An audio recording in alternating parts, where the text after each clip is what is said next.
Sometimes all you need are opportunities, knowledge, and tools to transform the world. Technical and vocational education and training connects education and the world of work, unlocking the potential of young people and adults for a brighter future. Yet, the number of young people in employment fell by 34 million in 2020 due to COVID-19, while informal employment represents a total of 61% worldwide. In alignment with the Sustainable Development Goals and the Education 2030 agenda, UNESCO developed a new strategy for TVET covering 2022 to 2029 and will work alongside institutions, governments, the private sector and educations from all over the world. Furthermore, UNESCO is committed in investing its efforts in line with the recommendations of the Transforming Education Summit. We train them communication skills to enable them fit very well in the workplace, numeracy skills, digital literacy, as you're aware, because of the continuing changes that are taking place. Then we teach them entrepreneurial skills, such that they can go out and now they can be employers. They themselves, they can be employers other than being just employees. The UNESCO strategy for TVET presents an innovative course of action to address new challenges and facilitate key transitions, including economic recovery, technological change, informality, demographic transition, societal and political issues, and sustainable development. With the new strategy, UNESCO will continue to promote skills development for empowerment, productive employment, and decent work, and facilitate the transition to more digital, green, and inclusive economies and societies. UNESCO will support member states to respond to current and future challenges in TVET, proposing 3 main actions. Develop skills for all individuals to learn, work, and live. Develop skills for inclusive and sustainable economies. And develop skills for inclusive and peaceful societies. UNESCO is driving change through a set of activities that include research work, policy support, and reforms in member states through greater collaboration with partners and networks such as the Global Skills Academy, under the umbrella of the Global Education Coalition, the UNEVOC Network, and the Interagency Group on TVET.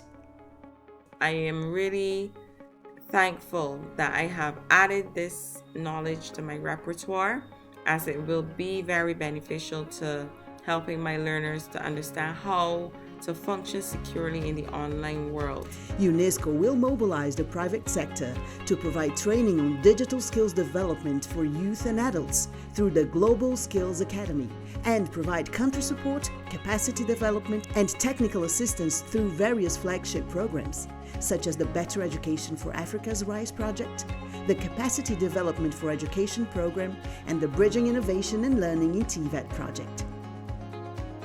The development of skills within a lifelong learning perspective is crucial for inclusive and sustainable growth. Ny anitra resaka pépinière sy ny mafitantana sy serasera rabatry. Dia rehefa avy tamin'ny centre zany za dia nianatra dia nampianatra le raha nianarako tany. The world is in constant transformation. It is time to scale up efforts to advance the TVET agenda. We must equip youth and adults with the skills needed to adapt to changing realities by advancing sustainable development and ensuring successful and just transitions. Together, let's unlock the potential of youth and adults through TVET.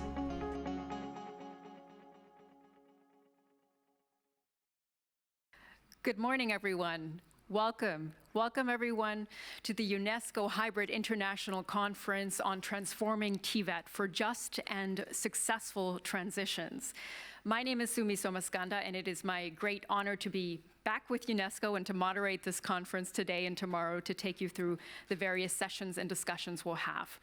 On behalf of UNESCO, on behalf of the city of Bonn, and of course the government of Germany as well, I'd like to extend a warm welcome to everyone joining us here on the UN campus here in Bonn, but also to everyone who's joining us online. I was updated that we have nearly 1,000 participants joining us online. So good morning, good afternoon, good evening to those of you joining us from around the world as well.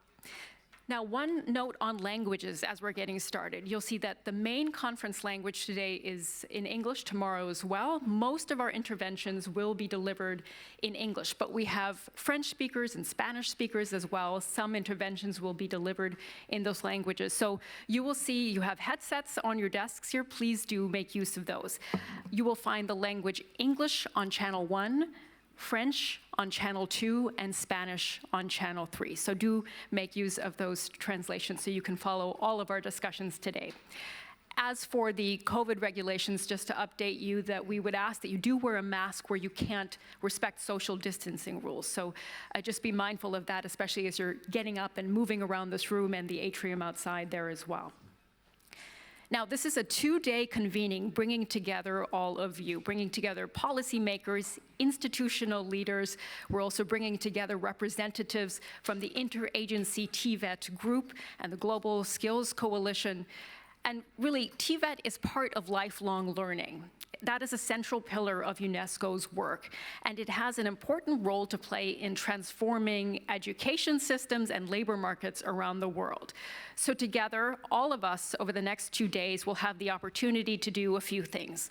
One, that is to look at UNESCO's new TVET strategy. We're going to hear a presentation on that in just a little bit, so we can delve into that a bit. We will also have the opportunity to look into how to mobilize and support member states' commitment to TVET. We're going to look at the two sides of the coin of challenges and opportunities presented by lifelong learning. And crucially, we're going to look at concrete points of action and also areas of cooperation as well, where we can support member states in developing and implementing the strategy. So that's what's going to guide us today and tomorrow in our conference. Now, to give you an idea of what to expect this morning and this afternoon, we will have plenty of discussions for you. And this morning, we're going to have our ministerial panel to discuss the possible opportunities for synergies between the TVET strategy and government policies and response. Later this morning, we will have a high-level panel discussion on leveraging synergies to reinforce TVET for successful and just transitions. And after lunch this afternoon, we have some side events that I highly encourage that you attend. We have really interesting events that have been planned. For example, the Global Skills Academy will be holding an event, and also the Build Better TVET Systems will be another event this afternoon. So do make sure that you stick around for those. But first, I would like to open the session with our opening speakers. And I mentioned that Germany is host to UNESCO's International Center for TVET, UNEVOC, and it is my pleasure to ask His Excellency, the Parliamentary State Secretary at the Federal Ministry of Education and Research, Jens Brandenburg, to deliver some remarks.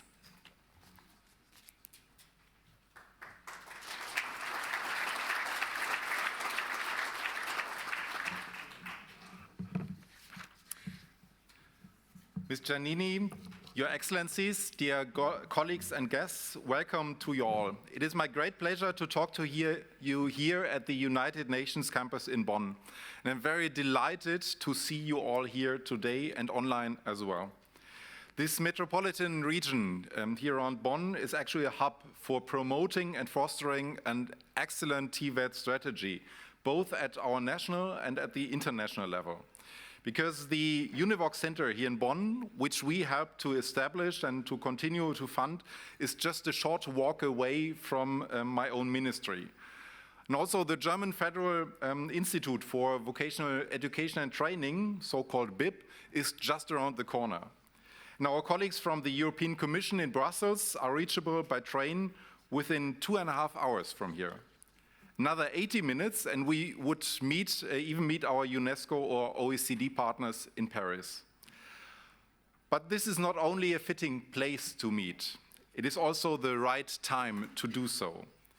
The COVID-19 pandemic has hit us all, and we are managing to recover in terms of economic growth, in terms of education, and employment. Then there is severe damage caused everywhere around the world by the Russian war against Ukraine.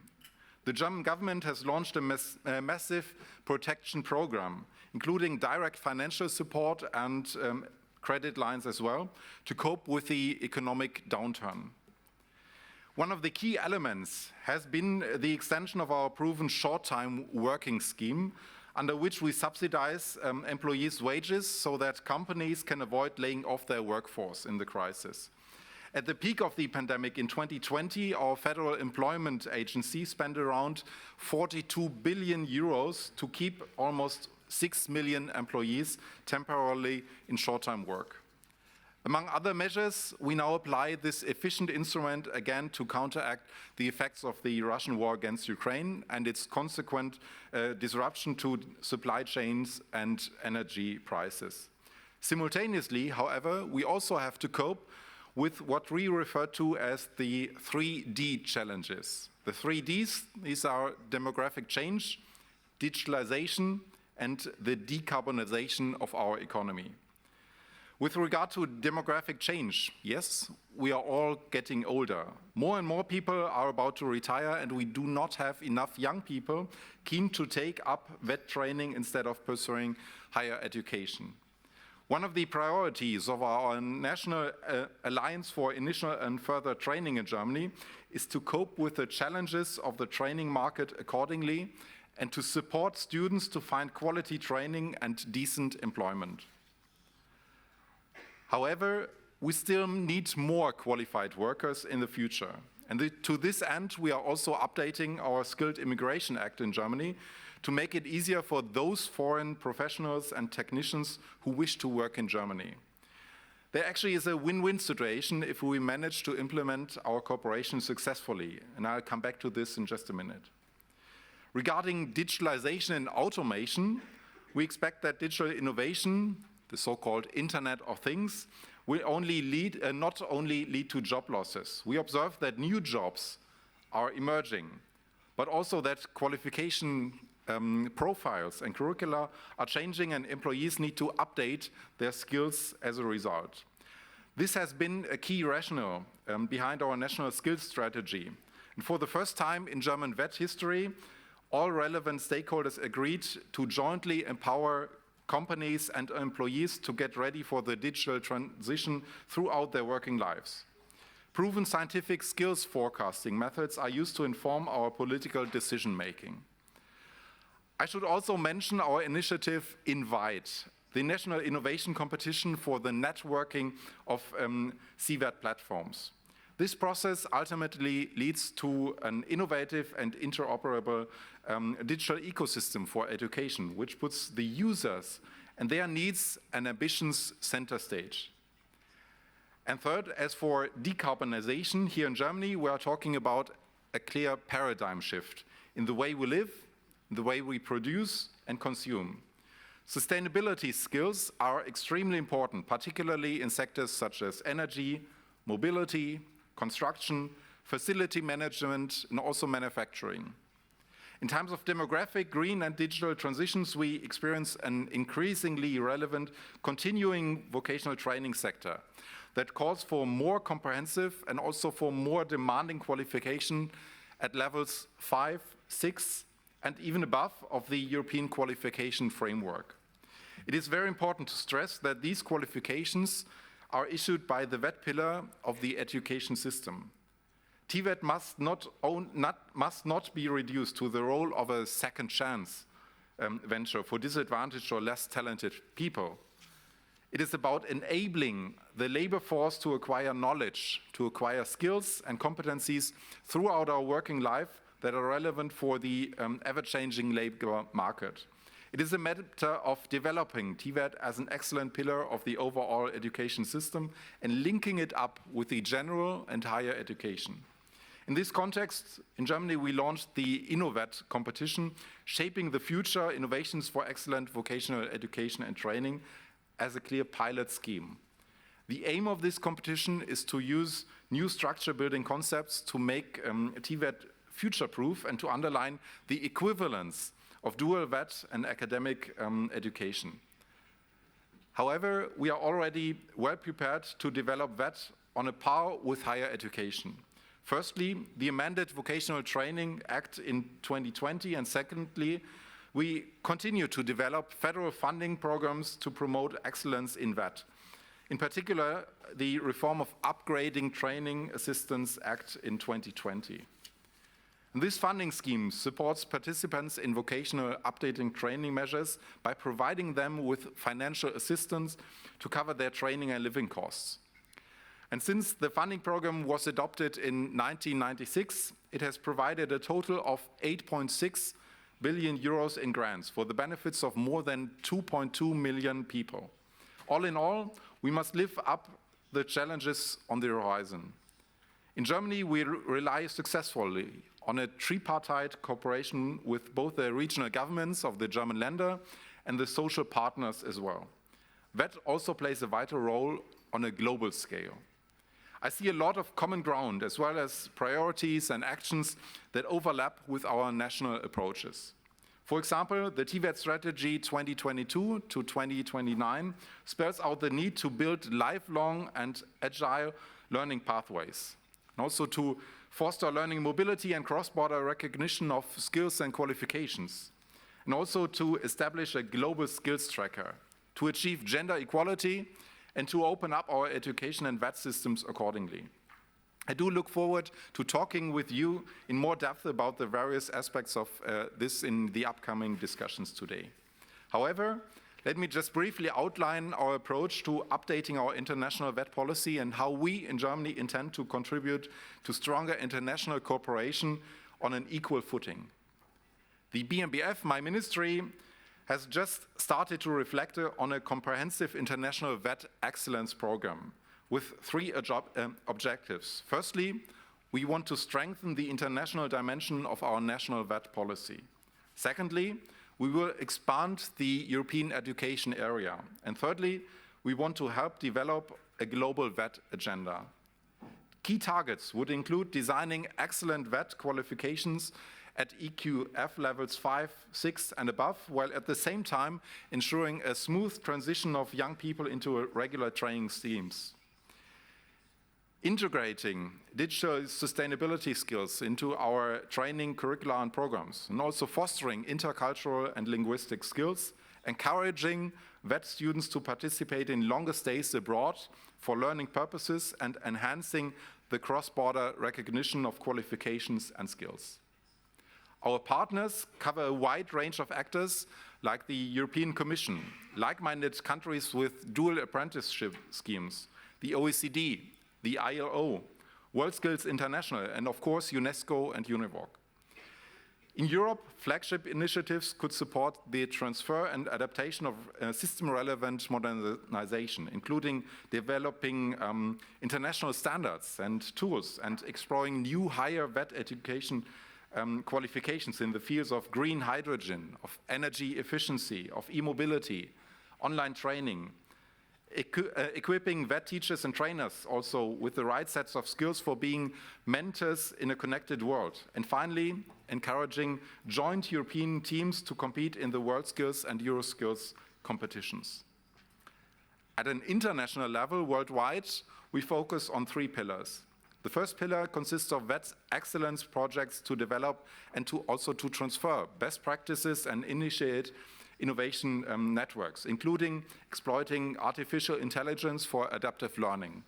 And second, we will set up a multilingual platform aimed at multipliers, at education officers, professionals, and experts, and so on, providing them with micro-credentials, learning material, and didactic concepts. And last but not least, we would like to extend the scope and range of the BUILD project. BUILD is the biggest initiative that we sponsor at UNESCO-UNEVOC and strengthens collaboration with the European UNEVOC network, while also reaching out to the African and to the Asian Pacific regions. You are cordially invited to join the upcoming Build Africa conference that will be held both in person and hybrid online just in November in just a short time. Such key activities should be underpinned by a global forecasting system to identify skills needs and shortages in particularly relevant sectors and occupation. Education matters. This is the message of the UNESCO TVET strategy, and rightly so. It calls for close cooperation, for strong partnerships, for funding, and the intention to learn from each other. A new impulse is needed. We start today together, and we are keen to take the exercise to the next level. Thank you very much.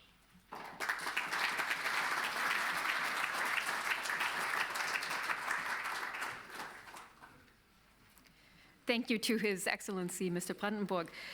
Now we have further opening remarks from His Excellency, Mr. Niels Annen, who is the Parliamentary State Secretary to the Federal Minister for Economic Cooperation and Development, and he shared a video message with us. Take a look.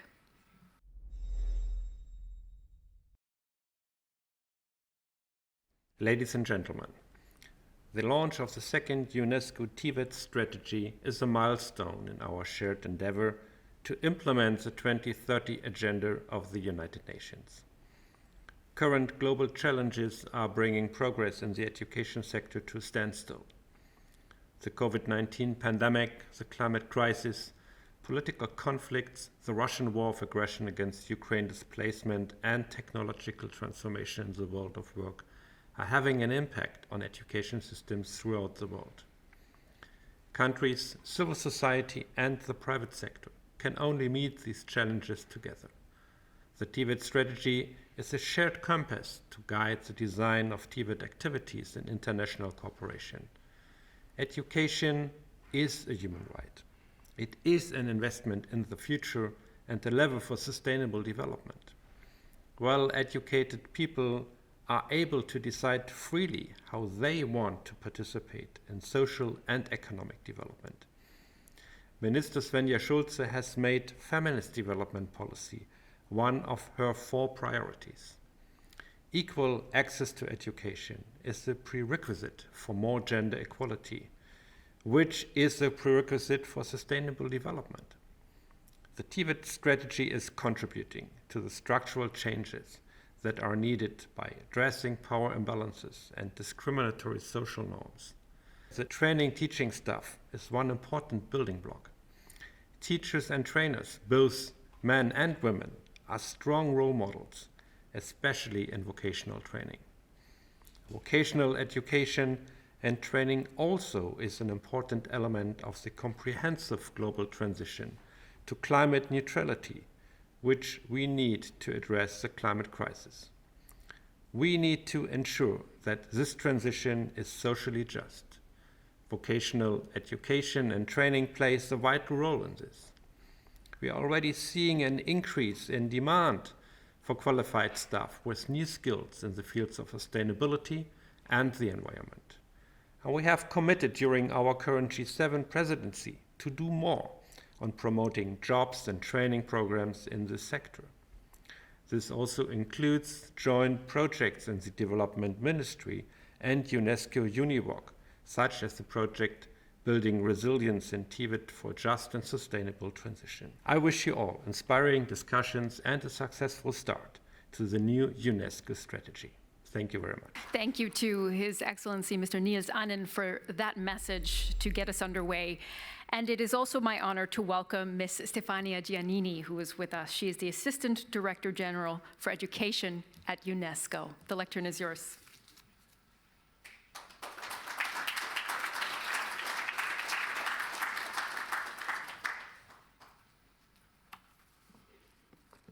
Honorable Parliamentary State Secretary Jens Brandenburg, Honorable Ministers, dear participants, ich freue mich, hier zu sein. I'm very happy to be here today with all of you in Bonn at UNEVOC to launch the new UNESCO's TVET strategy and training for 22-29.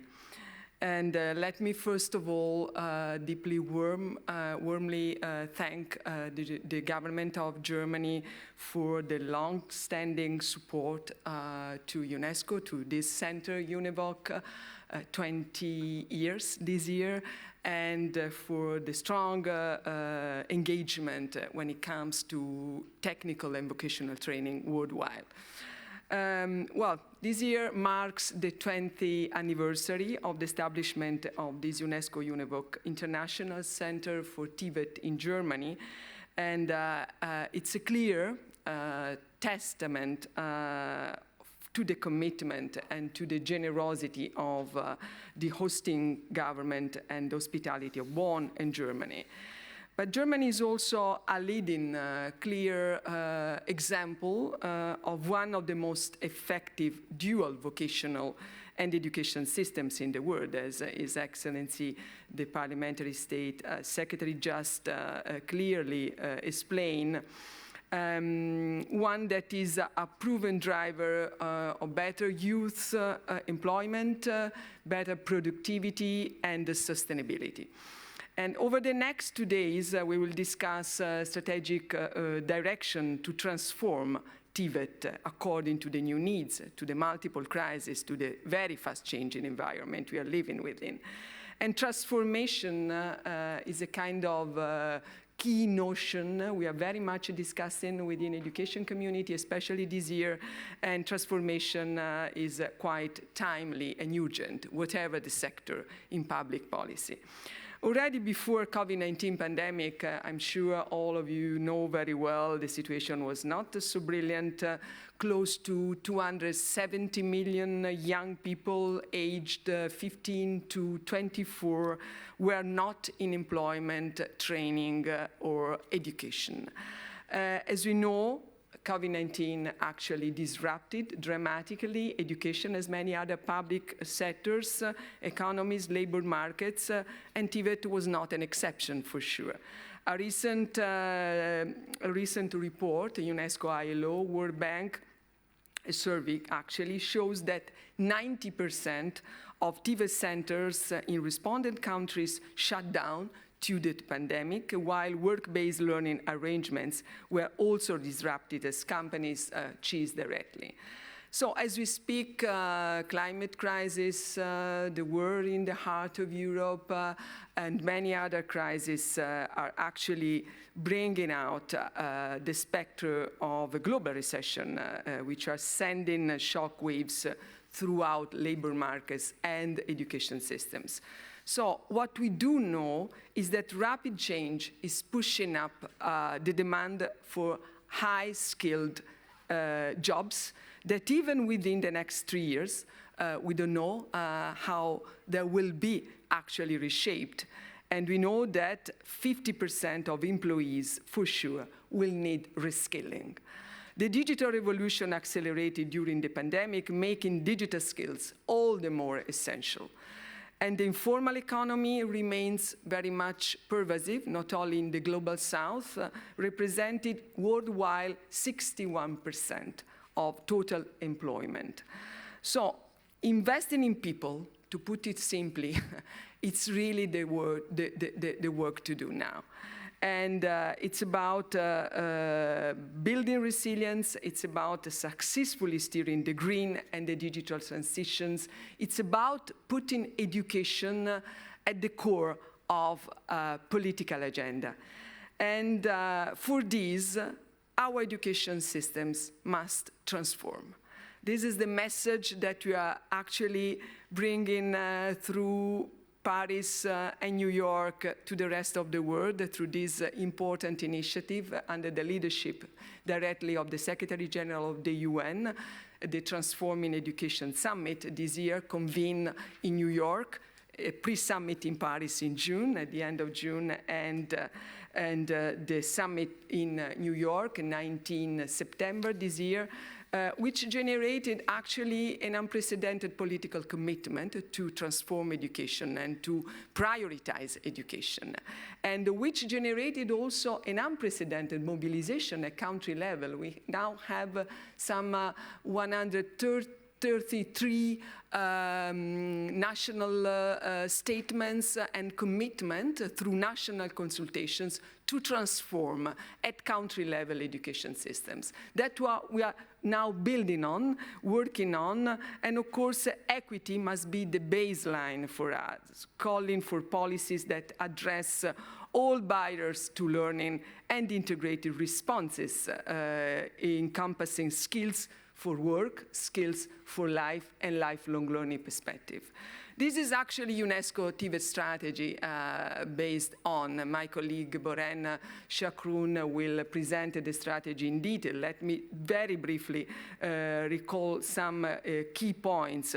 It sets a transformative agenda to support countries in ensuring inclusive growth and decent work, two key dimensions for the UN systems since many years. It also aspires to enhance the relevance of TVET systems within a lifelong learning perspective, providing opportunities and new pathways to skill, reskill, and upskill. These are the three dimensions we have to actually leverage. This also relies on identifying and also anticipating the skills required for the transition to digital, green, and circular economies. And finally, it places emphasis on strengthened social dialogue, the participation of employers, civil society, and youth. This point is very much important for us as the UNESCO Futures of Education report last year clearly stated. We need a new social contract for education. We need a new social contract for global and national policies. And I'm sure that UNESCO-UNEVOC International Center for TVET and all the UNEVOC family will actually contribute to these important collective efforts to equip youth and adults with the right skills to successfully navigate the profound social, economic, and environmental changes affecting our lives today. Well, ich danke noch einmal der deutschen Bundesregierung und ich wünsche Ihnen eine ausgezeichnete Konferenz. Dankeschön.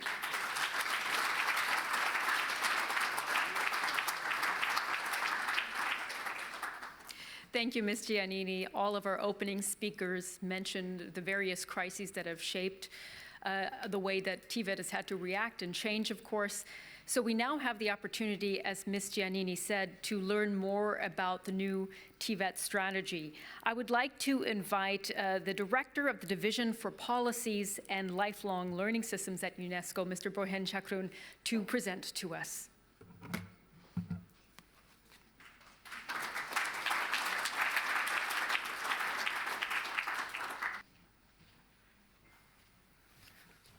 Thank you, Sumi. I will not compete with Stefania in German, but I can say, of course, Guten Morgen. Good morning, bonjour, buenos dias. It's a pleasure to be with you today, and it's a pleasure also to welcome you all here at UNESCO-UNEVOC International Center. It's, of course, a pleasure for us also to celebrate the 20 years of Bonn, UNESCO-UNEVOC, and celebrate its achievement, celebrate you as members of the UNEVOC network together with us. So I would like to share with you the key points of our strategy. We had already several points on it, but I would like to go deeper in presenting the direction that we are taking and to share with you the key activities and portfolio of initiative that we are having. First of all, I think it's very important to start where Stefania just finished it.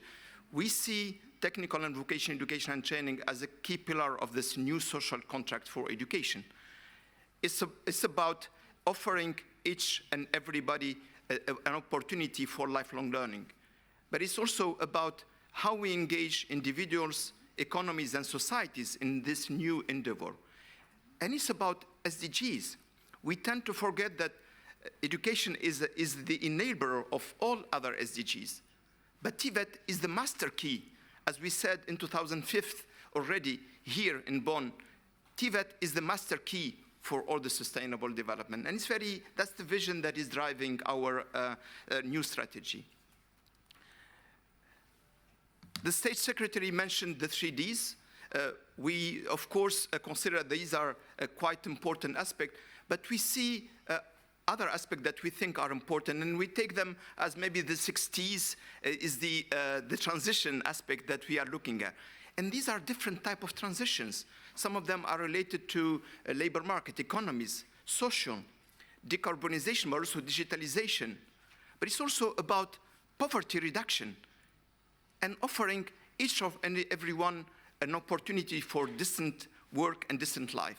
That's what should drive our strategy, and that's what is important for us, take into account all these complex transitions. Today, it's not the point to look at all the changes that we are having, but it's very important to know that we are having different and nuanced signals from the labor market, from jobs that are not filled and requests for new labor, from opportunities that are not offered, but also from people who are looking for jobs and cannot find them. That complex relationship and the complex relationship between TVET and economies, social policies, industrial policies, local and regional development policies is very important. It's not a linear relationship between TVET and labor market. It's much more complex than that. And it's very important because it's nuanced. And that's what we were discussing, and I think Stefania was mentioning. Of course, Industry 4.0, the digital transformation is very clear, and it's impacting all economies. We see demand for new skills and new occupations. Nobody was speaking about webmaster maybe a few years ago, data scientist, artificial intelligence expert. But today we know what they are, and probably we'll know more as we move forward. But as Stefania mentioned earlier, we also have an informal labor market that is not shrinking. It's not shrinking in the global south, but even the new economy is bringing new informality. Deliveroo, Uber Eats, and many other jobs are vulnerable jobs. They are in informal economy. And it's very important that we take into account this phenomenon of polarization of labor market. Yes, high-end jobs are required and new qualifications are demanded, but also we still have billions of people who are engaged in non-decent work, in informal economy, in poverty, and it's the role of TVET to address those challenges. The bad news that we have is this sluggish economic prospect that we see globally. And the forecast of the IMF shows that we are far from recovering fast and well. And it's very important that we take this into account in our analysis, in the way we are addressing the challenges, and in different economies, in different ways, how the economies will respond. But dear colleagues, in all this, it's our role as an international community to drive the global agenda. It's our role to build a common vision for technical and vocational education and training. It's our role to reposition TVET in the education landscape. It's to make it a central piece in the development and recovery. Because we do believe that equipping skills, equipping youth, adult, women and girls with the right skills can offer better jobs, but also more decent life. And that's what is driving our work. And that's in the DNA of UNESCO. Our compass has been and will continue to be the right to education, human rights. And that's why our main line of action, the first main line of action, is about individuals, is how we offer each and everybody and how we can support member states in equipping individuals with the right skills. It's this learning journeys that we have to take and that everybody has to take. It's the opportunity for recognizing non-formal and informal skills. It's the opportunity of offering different type of certifications. It's an opportunity to give every an individual an opportunity for engaging in life, learning, and work. That's the first main line of action, and it has a quite important spectrum of activities and initiatives. But obviously, individuals have to thrive into economies that are decarbonized, that are moving to digital transformation, that are addressing the informality. And that's why we believe that we have to act to respond to the demand of skills, but also to proactively respond to this demand for skills. And never before has been understanding labor market changes and identifying those skills so difficult. The signals are different. They are nuanced by sectors, by regions, by occupations. And that intelligence, but this has to be collective intelligence. It cannot be one country. The mobility of labor, the mobility of jobs impose on us a better knowledge sharing and knowledge development. And the last main line of action, which is probably not the one that we would think about when we speak about TVET, is about the social cohesion. Is how skills can ensure inclusion, can ensure social cohesion, can ensure social prosperity. Is that something that we should not consider? We should, for at least two reasons. One, first of all, is that we don't want to build a robot. We are building citizens. We are equipping citizens, and they have to engage in their community, in their societies. But second, that TVET can be an opportunity for social integration, for people who are marginalized, disengaged from the labor market. And Stefania was mentioning the 260 million needs. These are people who are disengaged from the labor market. The social objective of TVET has to be about how we integrate those people, how we bring them back to society and labor market. And that's why we consider that the social dimension and the societal dimension of TVET has to be also part of our main line of action.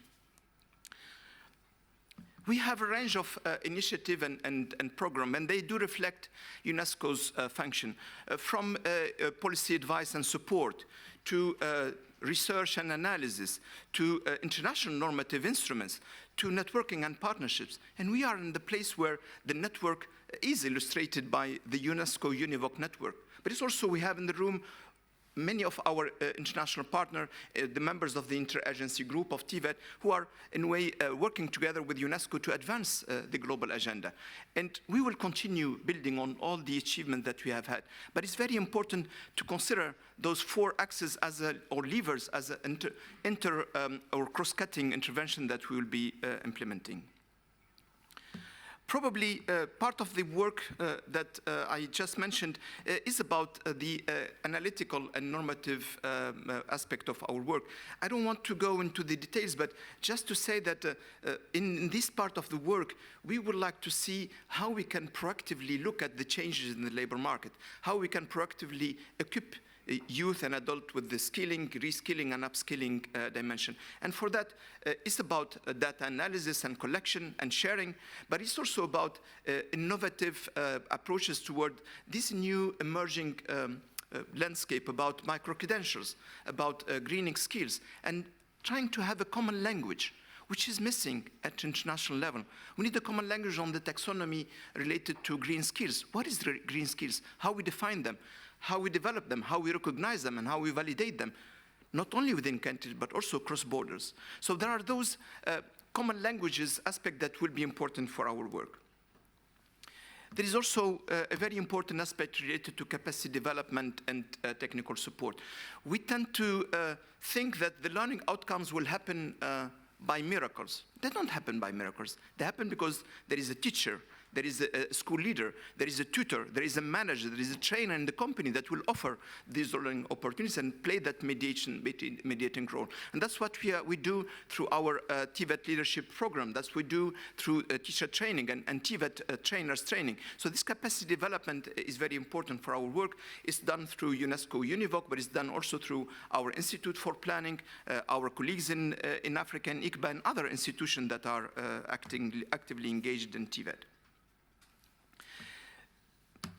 Stefania was mentioning earlier that the Transforming Education Summit is the important and global agenda that is led by UN Secretary General. Our role as a community is also to place TVET in this global agenda, so that is not neglected, that is not put aside. And unfortunately, it happens often that TVET is put aside. And sometimes it reflects the situation of TVET in the countries, its attractiveness, its visibility, its capacity to have a support from policymakers, but also from parents and young people. So advocacy and partnership are critical. And we cannot do it alone. We have to do it in community. We have to do it through networks. We have to do it through branding UNESCO-UNEVOC so that the centers globally can play that role of promotion and advocacy. But we have to do that also through the Interagency Group for TVET. That's an important platform that can promote our common agenda, and that's what we would like to do going forward, building on the work we are doing. Strategies is about main line of action, is about portfolio of activities, about project, but it's also about results for which we want to be accountable. We have set some specific targets. Some of them are related to support to member states.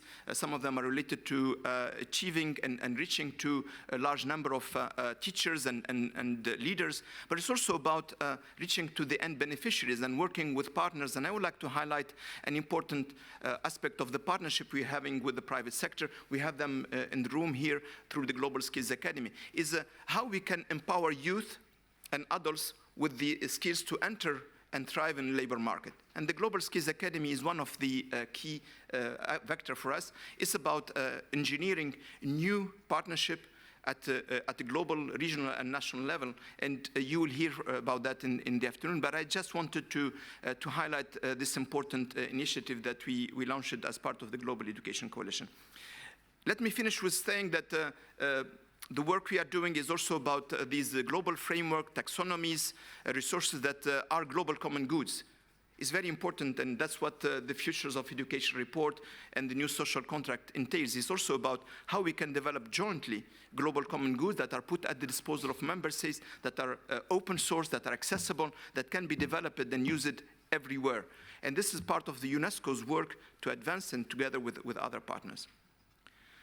That's it for me. So I hope I have presented our strategy. You will hear from our colleagues during the different sessions what we are doing more in a granular manner, but I will stop there. Thank you very much. Thank you so much to Mr. Chakroun. That gives us a great foundation upon which we can build our discussions for the rest of the day, today and tomorrow. It is really important to have heard what that strategy is, the points that make up the new UNESCO strategy. So thank you again for that presentation. Very informative.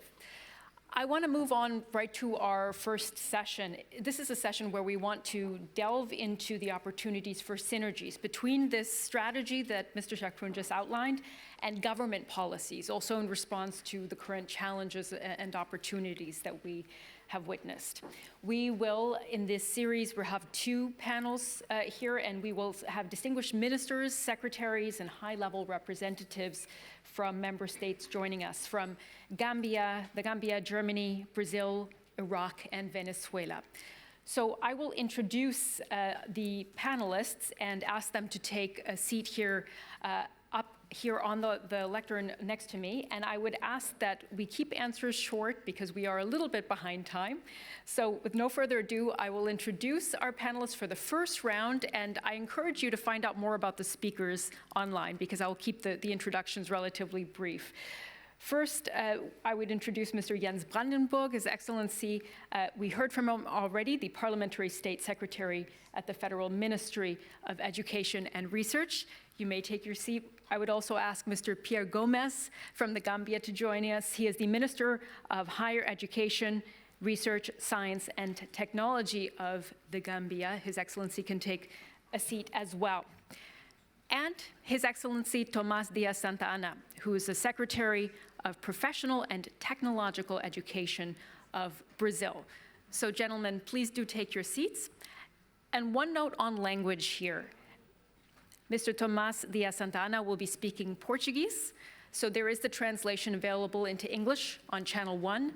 I will be directing my questions to him in Spanish, which we will hopefully try to make work. So that will be the order of languages there.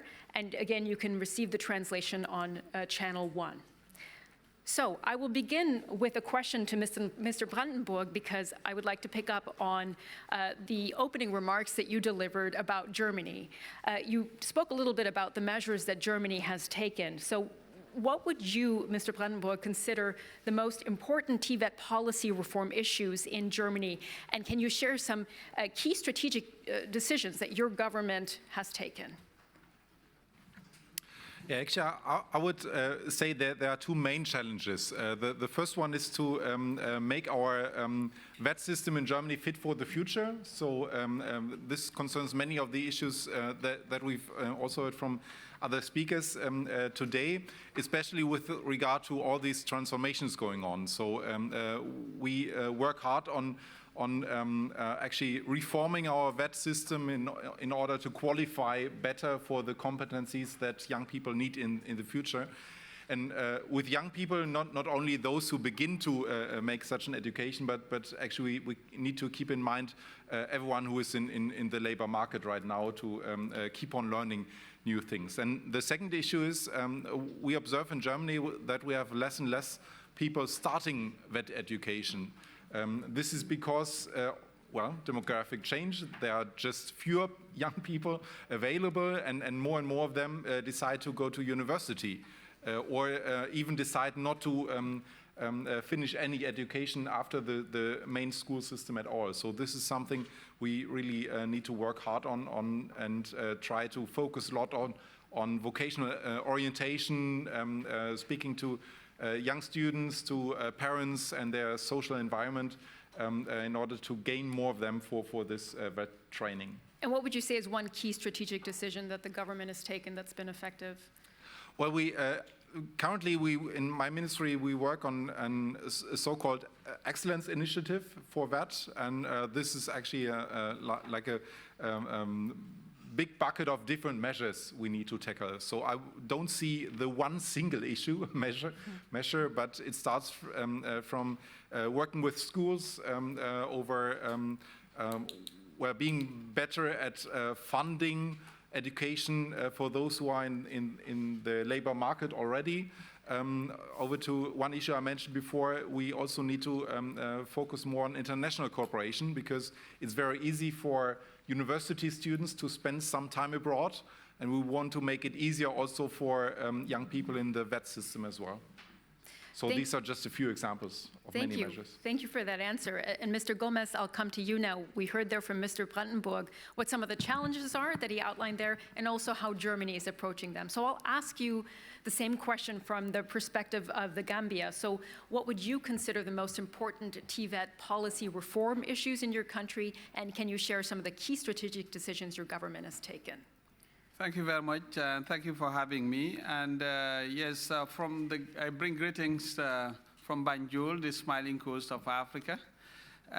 Yes, for us in the Gambia, we started with some policy reform, and thanks to UNESCO through COICA, we have for the first time a policy on TVET. UNESCO was very, very key in that. We now in the process of revamping our higher education, creating a paradigm shift, moving from the traditional education system that we have and having it now anchored on TVET. And to do that, the policy pronouncement is to come up with regional TVET centers. Because right now we are having two fundamental challenges: the rural-urban migration. The youths are abandoning the provinces, all coming to the city. That's one. Second, now the international illegal migration. All of them now coming to the city, no options, no alternative. The only option is now to find their way to the Mediterranean Sea or to Europe. And you've been seeing the drama, the catastrophic situation of these African youths and Gambians, for that matter, forcing their way to come to Europe. The Gambian government feels that there must be a response, and the best sustainable way to respond to the needs and aspirations of the youths of the Gambia is to give them education, and using TVET as a tool for peace, TVET as a means of sustainable development. Hence, the government pronouncement of coming up with regional TVET centers, then engaging the youths in their regions, staying with their families, and then they will get best education and get the skill sets, because that's where we have serious gaps in the Gambia right now. Can I ask Mr. Gomez, how much awareness is there among the youth that these regional TVET centers exist and they offer opportunity? But right now, we don't have them, but it's now the paradigm shift. We've developed the policy, and now the next step is to go further now to implement. And that's where we are now. We are having challenges. We are trying to engage partners and to help address that, because we feel that that's the only way to respond. And we are developing strategies. Right now, we are on sensitization. We have billboards in major areas. Also, we are having documentaries on our national TVs to sensitize the public on the importance of TVET. But after the sensitization is to go into action and bring this option to the doorsteps of the Gambian people, because democracy cannot be fulfilled if at the end of the day the youths do not have access to education, and tertiary and higher education for that matter, using TVET.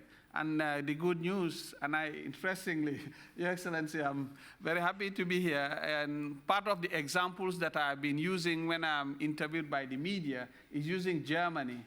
And Germany is the model for us in terms of TVET and among other countries.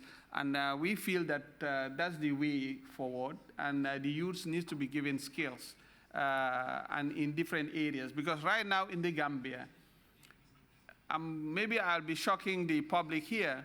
Since independence in 1965, 57 good years, we are yet to produce homegrown engineers, even one. Even one engineer produced in the Gambia after independence. So you could see the gravity, and you could now see why the youths are now all forcing themselves to come to Europe, because there's no alternative. There's nothing proposed, and that's the only way we can contain them. In other words, using TVET as a strategy of containment of the youths. And that's to do that, we need to produce, come up with these TVET centers and have them getting the skills to stay and employ themselves. Because with TVET, and Mr. Shakrum did explain in his presentation, it liberates the individual, it liberates the youths, it gives them autonomy. And so that they will not be begging in style. Because the ultimate objective of education at the end of the day is for you to take charge of your destiny, but not to go to school and come back and waiting for Godot, waiting for people to employ you. You employ yourself, you take charge of your development. Thank you, Mr. Gomez, for that answer. Really interesting insights there that you shared from your country's perspective.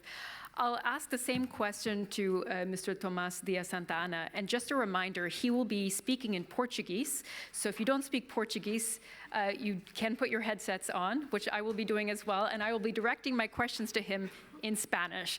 So, Mr. Tomas Diaz Santa Ana, Mr. Santana, what are the most important questions regarding TVET in your country? And please, can you share any strategic decisions, key, carried out by your government? Good morning. I will continue my presentation, my speech in Portuguese. I'd like to start by greeting the authorities present here in this first session. I'd like to also greet all of you here present and those attending us remotely. I'd like to thank you for the opportunity and to be here. It's a pleasure for me to be here. Indeed, this is a very fortunate and timely manner for Brazil that today will make it formal our joining the UNEVOC network. I'd like to especially greet Fredish, the head of UNESCO-UNEVOC, and also I'd like to congratulate all your members, the members of your team. Also, I'd like to state how important it is for the Department of Education in Brazil to effectively participate right now. First, Before Sammy, I present any updating on Brazilian data in terms of technological innovation for TVET. I'd like to talk about some challenges that we have faced in Brazil as related to education, so that everyone has the right dimension. We have 47 million students in elementary school, 47 million students going to elementary school. Only in high school, that is the 3 last years of elementary school, we have more than 12 million students. However, only 15% of those youth are enrolled in technical courses. That is 1.9 million students. That is. Just for comparison, countries of the European Union, the number of students, the youth in technical education there has a percentage that is higher than 40%. So we are very distant from that goal. Once we have this challenge, Brazil has worked by means of the Department of Education and the Secretary of Professional and Technological Education on a strategic agenda to overcome those challenges. I'm going to present this strategy divided into 3 major groups working on professional and technological education in Brazil. And following that, I'm going to highlight one action that is priority. Those 3 groups are action to managers, to students, and for faculty. The implementation of the strategies and tools that help managers is essential. Among strategies, I highlight the implementation of the demand map. That is a panel built in partnership with the state of Minas Gerais, the Secretary of Social Development of the state of Minas Gerais, where we present to all managers in a very transparent and available way what the demands are for education, that is professional and technological in Brazil by meso-region. That allows managers to visualize what the demands are specific to a region and then direct their work and courses to meet that demand. That is very key and recent in our country. Before that action, of course, we have other actions that also go together with this. But before this specific one, we had no tools that would make the process systematic in terms of dealing with demands. The second highlight is on investment, on education and skilling of the faculty. I have the quantity of students mentioned to you, about above 12 million students, and then faculty is not prepared to work in professional and technological education.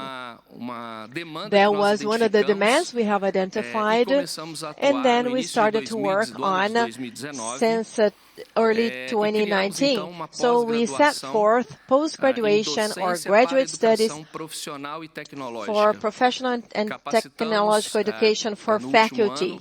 Last year, we have had more than 6,000 professors or teachers graduated, and 20,000 more are expected to be graduated. For students, we also have launched an app, an application, an app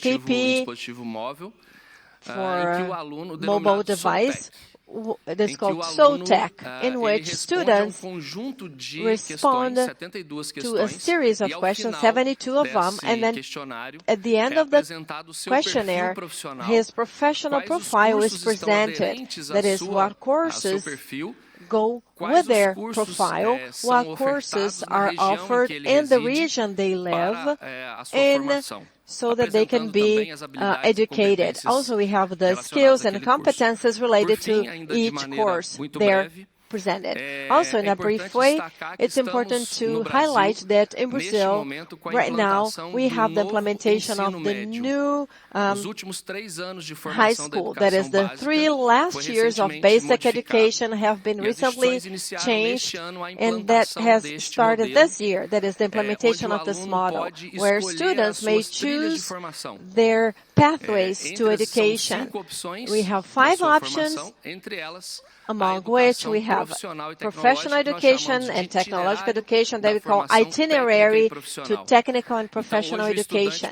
So today students may, as of now, choose in their options for middle school their technical education. And for that we have a group of actions that are structuring. In the scope of CETEC that I'm responsible for, we have fostering of actions. And in the scope of Brazil, we have financing by the Fund for the Development of Basic Education that will allow institutions to have the possibility of then being paid twice for educating students, technically too, in addition to the formal education. Also for 2024, we estimate bonus to students undergoing ENEM, that is the national exam for the middle school. That is, students that take their course in technical education will have a bonus at ENEM for them to continue their studies in higher education. Thank you. Thank you for that answer. I'm just going to allow His Excellency to access his translation device again. I would like to ask one more question to the panel myself and then open the floor for some questions. So I'll ask you to please be very brief in these answers. And the question, I'll start with you again, Mr. Brandenburg.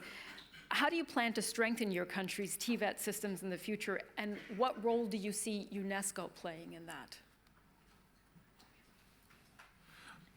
Well, yes, we are planning and working on strengthening our TVET system, as I mentioned before, with our new excellence initiative, because we think that we will only tackle the grand challenges of our time with a stronger TVET system, both at the societal and economic level, but also at the individual level. And I think UNESCO and UNEVOC is very important, of course. As I mentioned before, for us it's very important to have a strong international pillar in that, and I think this is a great forum just to exchange ideas, to exchange best practices, and also to build new corporations.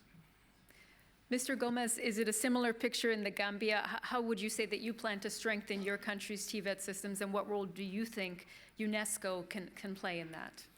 Well, taking into consideration that the population of the Gambia is a young population, 63% of the population are youths, and if 63% of that population is not engaged, we might be sitting on a social time bomb. Taking also into consideration what is happening in the sub-region, we've seen in Mali, we've seen in Burkina Faso, we saw before in northern part of Nigeria, the data must speak to us. And then we need to respond and prevent using TVET as a barrier to protect the youths.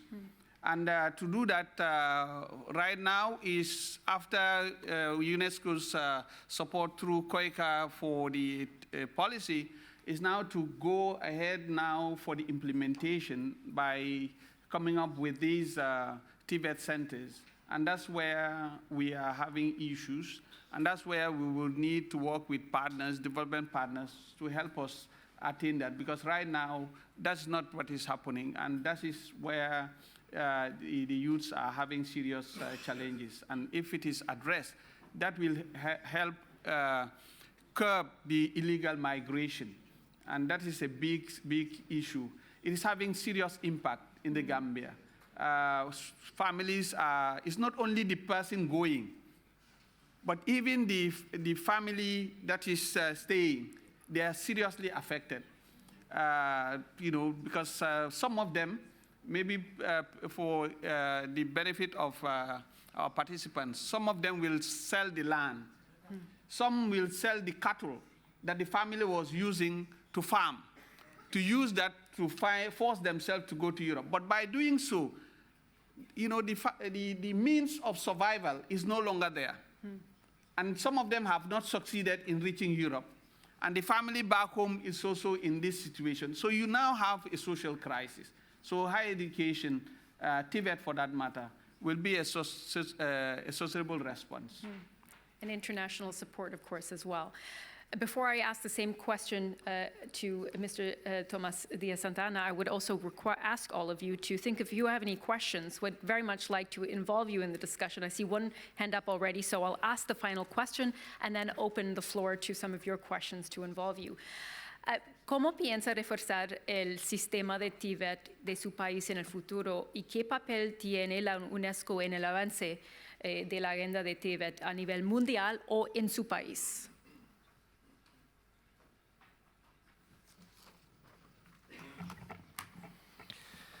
Bom, nessa perspectiva, então, para o fortalecimento da agenda TVET no país, nós temos previstos ações bastante estruturantes e todas essas ações têm uma vinculação, uma atuação muito importante da parceria com a UNESCO. Já vem acontecendo dessa forma.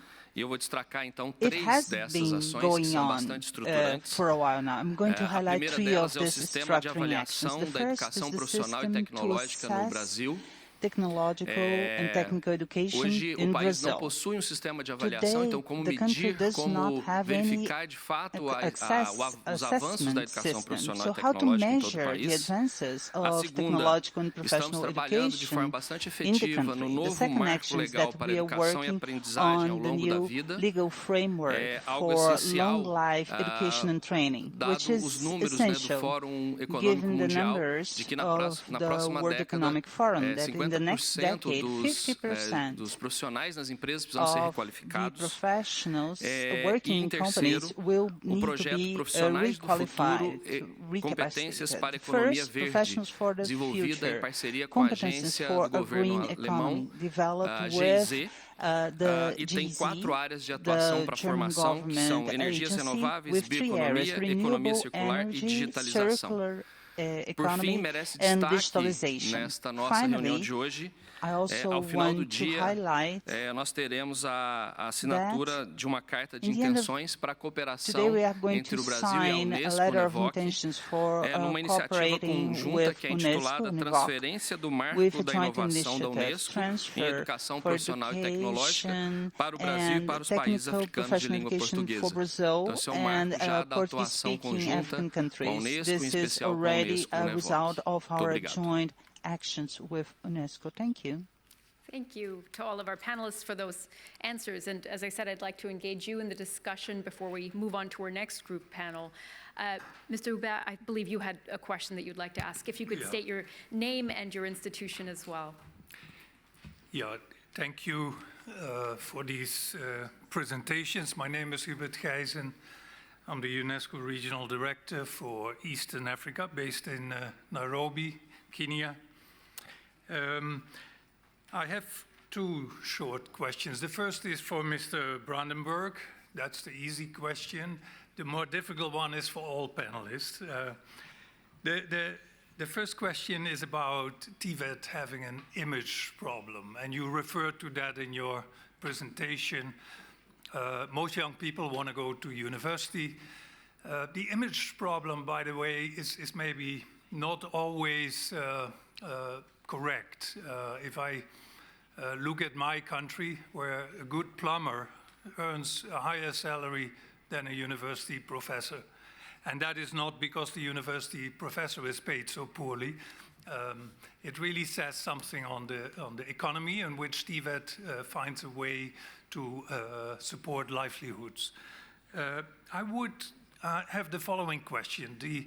The buzzwords are greening TVET, digital transformation, circular economy, and I wonder how could we position these buzzwords to address the dual image problem that TVET has. One, it is only for those who can't go to university, but also the gender image problem. Much of the technical areas and trades are seen to be for men, and they are male-dominated indeed. So how could the green, the digital, and the circular approach make TVET more attractive? And can we strategize for that? We are talking about a new strategy, so can we steer on this? Strategies are basically on two things. That is to mitigate challenges, but also to maximize benefits on opportunities. So I'm looking here at the opportunity side. The more difficult question is, we're talking a lot about formal TVET, but as I said, I come from Africa, a rural off-grid village in Africa. The people, the communities there are, you find them in a catch-22. There is no way out. And the minister from Gambia illustrated the effects that we see here in Europe, that is illegal immigration. There is no hope. So for these youth and women in these communities, the idea of going to a formal TVET college for 1 year, 2 years, and get a diploma is a far-fetched idea. But also, we need the numbers. And therefore, I would like to look again at the opportunity, and that is to bring in more strongly the informal TVET, community-based TVET, and how could we link the formal TVET to community TVET and make that enormous expansion of the numbers, but also address the issue of poverty. So it will be a way to catalyze SDG advancements in communities where we have the most left behind. And that could be a strategy, but then you need to link formal to informal and community-based TVET. So the question to the panel is that part of your strategy in your country? Over to you. I will just interject there to say I have to ask for brief answers to make your job even more difficult after those complex questions. Go ahead. Yeah, thanks a lot. I'll start with the first one. Well, first of all, at least in Germany, the image of TVET, I would say, is much better than the image of politicians. So it's not as bad as it could be. But indeed, especially in families where both parents are academics, they are typically not really aware of how modern and how digital and how highly developed many of the professions in vocational training are by now. So they have an image in mind that refers more to vocational training like 40 or 60 years ago, and not really seeing many of the digital machines and technologies that are really in place in these companies. So I think in the end we do not need more buzzwords. We had so many buzzwords for now, but in order to really convince them, and the parents are really the most important factor for the choice of students whether to start an academic or vocational training career. I think it's very important to allow for personal contact. So, for example, we call them Azubi-Botschafter, which is a program of young people who are in vocational training going to schools. For example, 7th or 8th grade. So these young people, they are roughly the same age, not exactly, but just a few years older. They speak the same language as the youth, and they can really tell what their profession is, what the pros and cons are, and in a very authentic way. And I think this is very important to not have more PowerPoint presentations on different professions, but to allow people to be in contact and to really experience what's going on in vocational training. And concerning your second question, well, I don't think it's my role as part of the German government to give advice to countries in other continents, but I can just say we in Germany, we're very successful with a very decentralized way of vocational training. Decentralized, not in terms of what are the standards. We do have, for each professional vocational training, we do have nationwide papers and rules and regulations, what is expected, what should you learn in which phase of your training. But in the end, we do not have central schools where, well, except for a few professions maybe, but in most professions, we do not have large centralized schools, but students in vocational training have their training in the dual system, both in schools, vocational schools, but also in their companies, and they are very decentralized. And I think this is important, especially I come from a very rural area, that you kind of have a certain standard, and those companies, they have chambers they can refer to and get support there, but in the end, you learn at a very decentral location. Maybe this might be a thing for other countries as well. Thank you. And Mr. Gomez and Diaz Santa Ana, if you would like to answer as well, I would again ask for brief responses. Yeah, thank you very much. I think it's a very important question, and it is the nerve center of our intervention. Because in the Gambia, most of the few TVET centers, they are in the capital. So the rural area is they don't have any alternative. That's the reason why they are leaving that area and everybody coming to the capital, and it creates social difficulty. And now the paradigm shift with that is to now have these regional TVET centers to do two things. One is to address at local level these communities who maybe they did not go to high school and so on and so forth, but then they need skills. So the center should be able to give them that skills that they can do the work.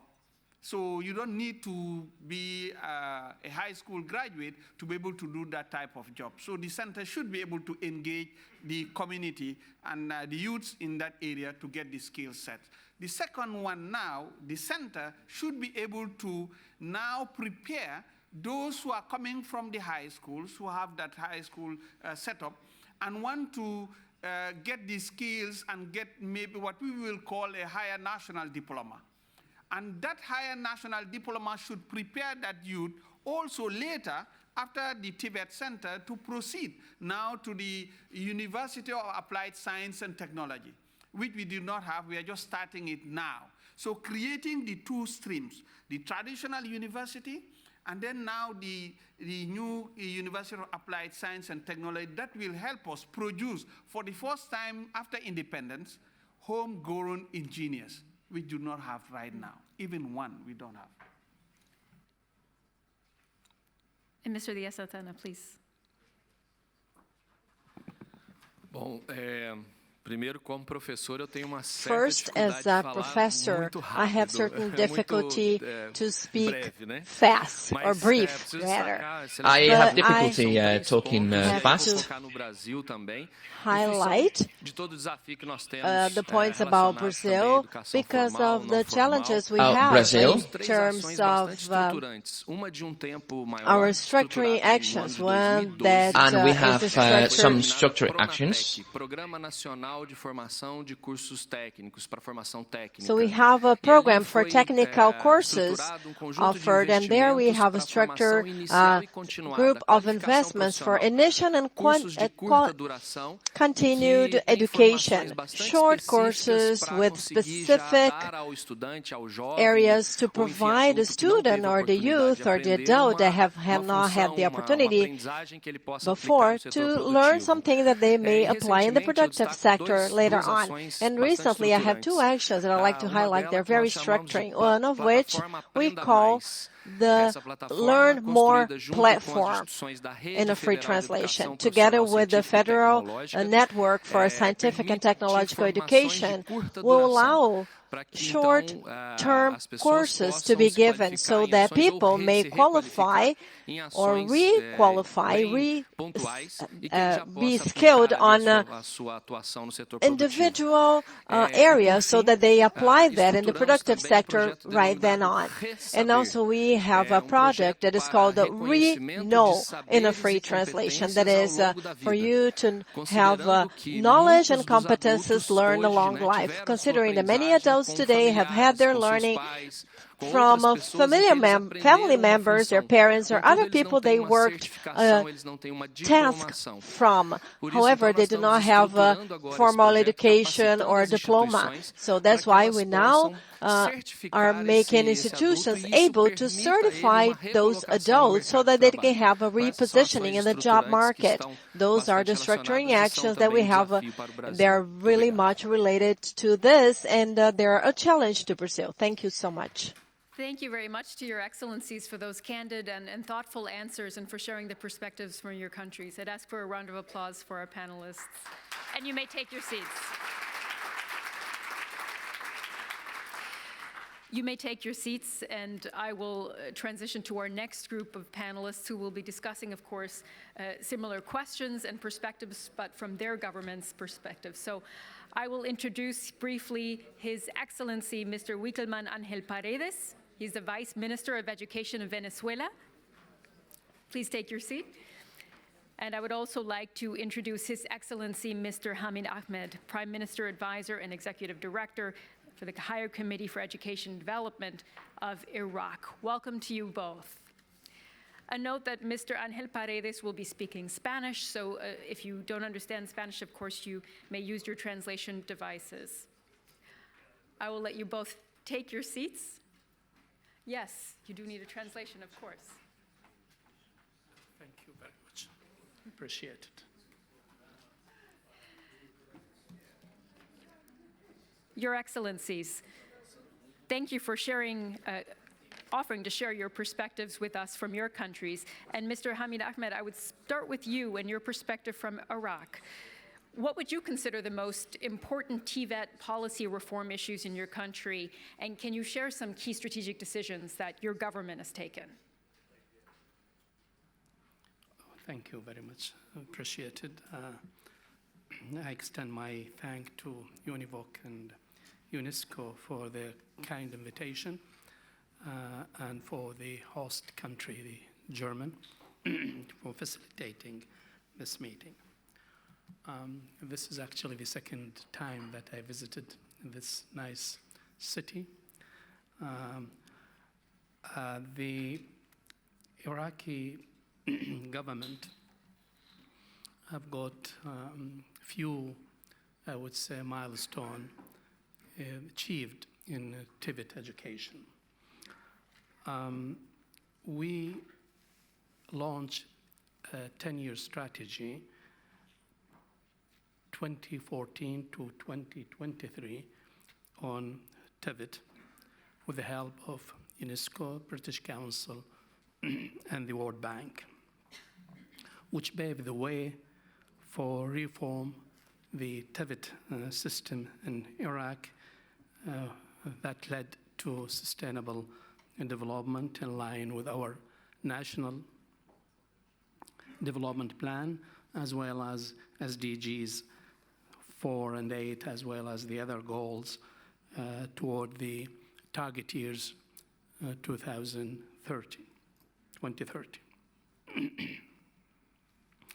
One of the TVET reform project sponsored by EU 2015-2018 and implemented by UNESCO. The main milestone achieved in the TVET reform project phase 1 is actually the draft law for the new National Council on TVET. In our country, TVET actually divided by 3 ministries: Ministry of Higher Education, Ministry of Education, and Ministry of Social and Labor. This law, which is currently in the Council of Ministers for approval, will actually form a new governance structure for TVET system in Iraq. The second important milestone achieved by this reform is actually achieving the TVET qualification framework, which is approved by the Council of Ministers, and it's in the process of implementing across the institution that deal with TVET. Start from the Vocational and Ministry of Labor and Social Affairs to the Ministry of Education, up to the technical colleges and universities, as well as produce quality assurance guidelines for the TVET institution across the country. In addition to the capacity building for the staff working in TVET, both staff and admin, as well as the curriculum development. Also, we achieved market survey for 8 sectors, as well as creating a network of employment centers across the TVET institutes to facilitate the movement from education and training to the employment and the marketplace. I'm just going to jump in there, Your Excellency, so we have the opportunity to get through some of the questions that we have, and also to allow His Excellency, Mr. Angel Paredes, to answer that same question. So I will put the question to His Excellency from Venezuela as well. What would you consider the most important TVET policy reform issues in Venezuela, and can you share as well some of the key decisions that your country has taken? Sí, buenos días. Of course, good morning. First of all, I wish to thank the UNESCO-UNEVOC and the authorities from behalf of the Bolivarian authorities of Venezuela. It's wonderful to be able to share with you. You know, it's become a custom because we saw Madame Giannini in Paris and in New York, and here once again. So a greeting to the Bolivarian Republic of Venezuela. Thank you, and to the Federal German Republic. Now, in the specific case of Venezuela, we have signed an agreement with UNESCO, and we have received the accompaniment to promote the TVET system in Venezuela, and a large number of Latin American countries have not linked these professional training systems to the educational systems, and UNESCO is accompanying us in this effort. So a key effort concerning policies that our administration is promoting to guarantee the inclusion of youth for the development of their capabilities and capacities, and of course to accompany the SDGs. And let me inform you that this year, as a pilot plan requested by youth, they organized a federation of students for education requested to the government of Venezuela to develop the TVET secondary level. Although it's still not linked, we have nonetheless obtained a positive result. 120,000 youth were certified and trained by the ministry. It's called the INSES. It's an institution or a ministry like together with other institutions in Latin America. Well, we do have a development at a technical and professional level. We have a long and dedicated history at this institution concerning technical training.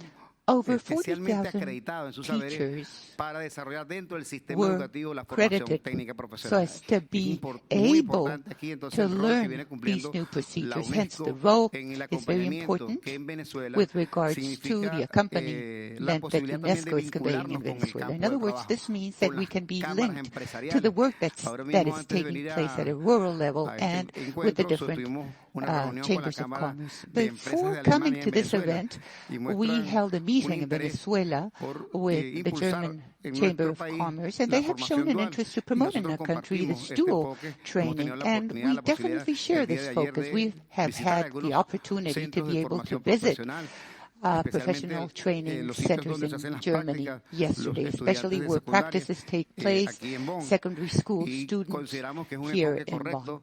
And we believe that this is the right focus. In other words, to link educational practice, education, in other words, with productive practices. And finally, to answer your question, we have additional programs. For example, the entrepreneurship school in Venezuela, started by our institution, it's called the INCE by its acronym in Spanish, has been able to convey these teachings to over 15,000 students, and we have an agreement with different companies so as to be able to develop this training program that is being developed in our country, not only to be able to provide technical capabilities, but also funding and to be able to commercialize goods and services as well. Now, the INSE, this institution that I had, take into account programs in vulnerable areas, in prisons, in joint locations where there are productive initiatives, and the public entities accompany these efforts, always together, hand in hand, with enterprises and youth. And also we have the support of UNESCO. Thank you for those answers. I'm going to switch now to the final question from myself, and we do have a question that has come through on our online platform that I would like to put to our panelists as well. So, Mr. Hamid Ahmed, I would return to you and ask you how your country plans to strengthen TVET systems going forward, and what role you see UNESCO playing in that. Yeah, we currently actually working with UNESCO for the second phase of TVET reform, which is again sponsored by EU, to build on the achievement and the milestones that we have achieved during phase one, especially with the Center of Excellency, which has been developed in the technical schools and the Ministry of Education, as well as some of the Center of Excellency in the Technical Institute and the technical universities, which we have 8 of them in our country. You did mention, Stephanie, about the last year United Nations Summit about the transforming education, and Iraq actually, in the Prime Minister's speech, offered his commitment for the TVET with regard to the building skills in our education system, mainly TVET, in order to respond to ever-changing marketplace. So there is a commitment from the Iraqi government, and also the image, which some of the colleagues mentioned, start to a bit improve in Iraq, because actually the skills given to the youth make them easy to find job. I would also add something more, that in our country we thought and we believe that TVET education is actually a security imperative, and I would say peace dividend as well, as it appears in the cities that been occupied by Daesh 2014 to 2017. These youth now currently work in these technical vocational schools, armed with the skills to build their own cities. So there is a commitment from the government level, as well as from the sectorial levels, to be heavily involved with the TVET system. Thank you. Thank you for that answer. And I will put that question, of course, to Mr. Angel Paredes as well. How do you see your country strengthening your TVET systems, and what role do you think UNESCO can play in that?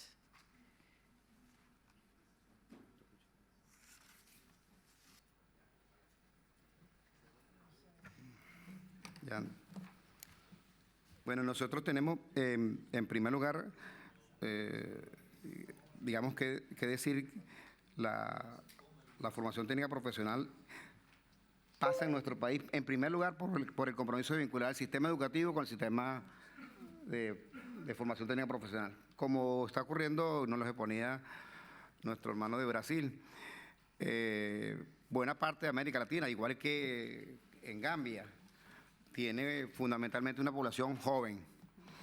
Y ahí los desafíos para atender en esta población la aspiración que se tiene de vincularse al mundo del trabajo. Los estudios recientes en nuestro país, ayer escuchábamos una importante encuestadora señalar que la juventud está esperando, después de la pandemia, está exigiendo, está demandando respuesta para ejercer en el mundo del trabajo, pero que no cuenta entonces con el tiempo suficiente para acudir a la universidad. Hay allí un desafío que atender, por un lado. Por el otro, el desarrollo tecnológico, la velocidad de la tecnología representa para todos sin lugar a duda, un gran desafío, de manera tal de responder ante esa velocidad, la configuración de las ofertas formativas que en materia del trabajo, de la formación técnica profesional, debemos acompañar a quienes demandan esta formación. Ahora, digamos, en términos del futuro, más bien lo vemos ahora mismo, es fundamental por parte de la UNESCO, y por eso la importancia de UNEVOC, por eso la extraordinaria importancia de contar con esta institución que ya cuenta, que desde Alemania representa una fortaleza para el mundo entero. It's an institution that is a fortress from Germany towards all the world. I believe we have to carry out a greater effort so as to be able to increase the level of importance of professional education and how to create a campaign so as to be able to balance what we're facing with regards to qualifications without leaving aside the importance of academia and university. On the other hand, how the academic system concerning the different levels of basic or university levels include within their study plan technical formation studies. In the case of Venezuela, public universities are interesting experiences, important experiences, because from universities you're taking care of a specific region in our country, including productive practices. And also in our administration we are promoting productive education. We are promoting a concept which will respond to the challenges for the development of our country, and particularly because our country it definitely thinks about its economy. So it'll be very difficult to develop our economy if we do not train our youth. But the population at large as well, so as to guarantee that the economic sectors, for example, telecommunications, ministry, agro-industries, will move ahead. Especially, we have to think about the new competencies that we're seeing in the world. Yes, of course, we have to provide the proper training. Also, the chambers of commerce, the unions, the youth associations. In other words, we need a joint effort of all. This is why, from Venezuela, we believe that UNEVOC has an important role to play from a social and political dialogue to find those common elements which will allow us to develop not only for the future, but at present in our country and in Latin America and throughout the world. Our apologies. It seems that we did have a little bit of trouble with the translation, but it appears to be back up and running now. I'll ask one final question that came in online to both of you and ask for you for very brief answers if you can. We had a question that came in from Dr. Med Shah Alam Majumder, who asks, thanks to UNESCO, first of all, for arranging this conference, and asks, what strategies may we initiate for protecting the manipulation in assessment in decentralized TVET institutes for quality assurance issues? It's a complex question.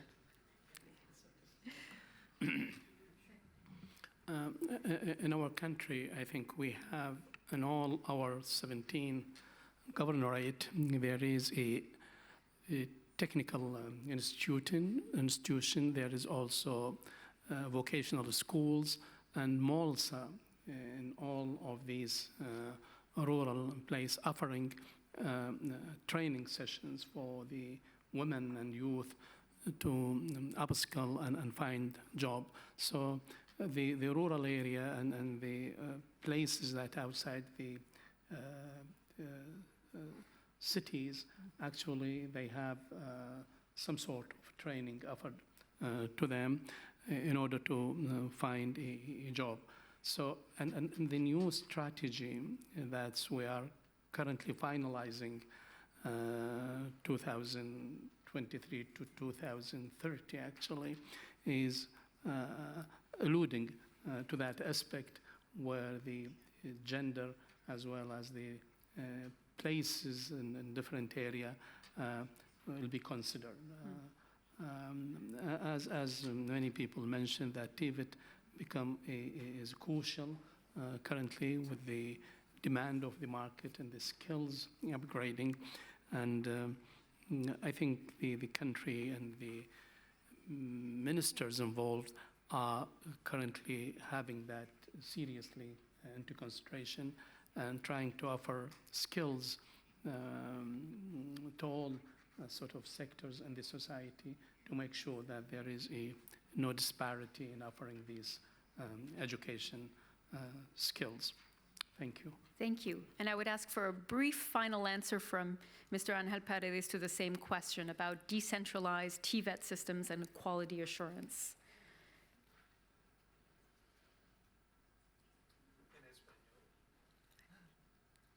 Sí, bueno, compartimos. Yes, of course. We definitely share respetar los the estándares, need de construir to estándares que nos respect permitan the standards and to no build solo standards en which un will país, allow us sino not en el only mundo entero alcanzar in our own los country but throughout the world to be propósitos del able dominio to de las habilidades y achieve destrezas the asociadas objectives a las ocupaciones productivas, que concerning the digamos en todo caso capacities la razón associated central to de la formación técnica productive profesional. Eso en aspects of primer a lugar. Pero society.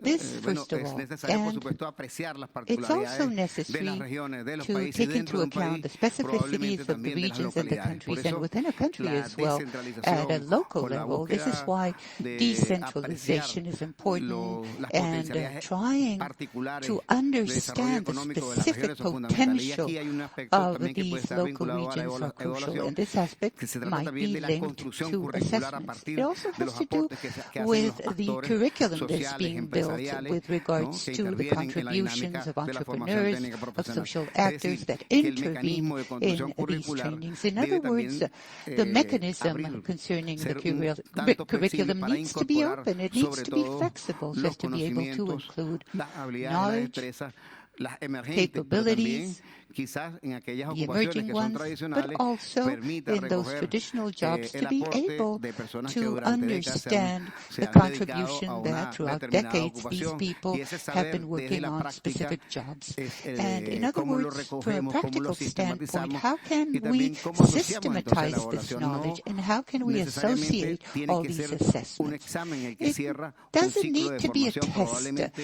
that existe una variedad de closes a modalidades a training apreciar, cycle. sobre There are todo different cuando el modalities, aprendizaje es especially un when proceso de todos los días learning asociado is an especialmente a la everyday práctica en la process formación técnica profesional. associated to practical Thank you aspects both in a to your training, excellencies. Thank in you the for training your, for again, thoughtful individuals. answers. You can stay seated for just a moment. That wraps up our ministerial segment. So I'd like to get a round of applause for all of our speakers for their very reflective answers.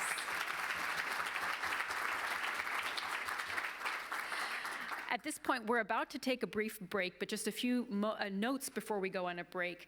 There is the marketplace one floor below that you should definitely check out. There are 10 partners that are featured there, and it offers a range of ideas and initiatives that contribute to transforming TVET systems. So please make sure that you head down and look at those programs and activities. There is now also the opportunity for a group photo just outside here, and we would love for you to take part in that as well. Of course, with as much distance as possible between us, but we'll somehow make that work. And lastly, before you head off, please do come back sharp at 11:50 because we will have our second session. We'll look at UNESCO's support for implementing TVET activities. So with that, enjoy your break and we'll see you at 11:50. Thank you.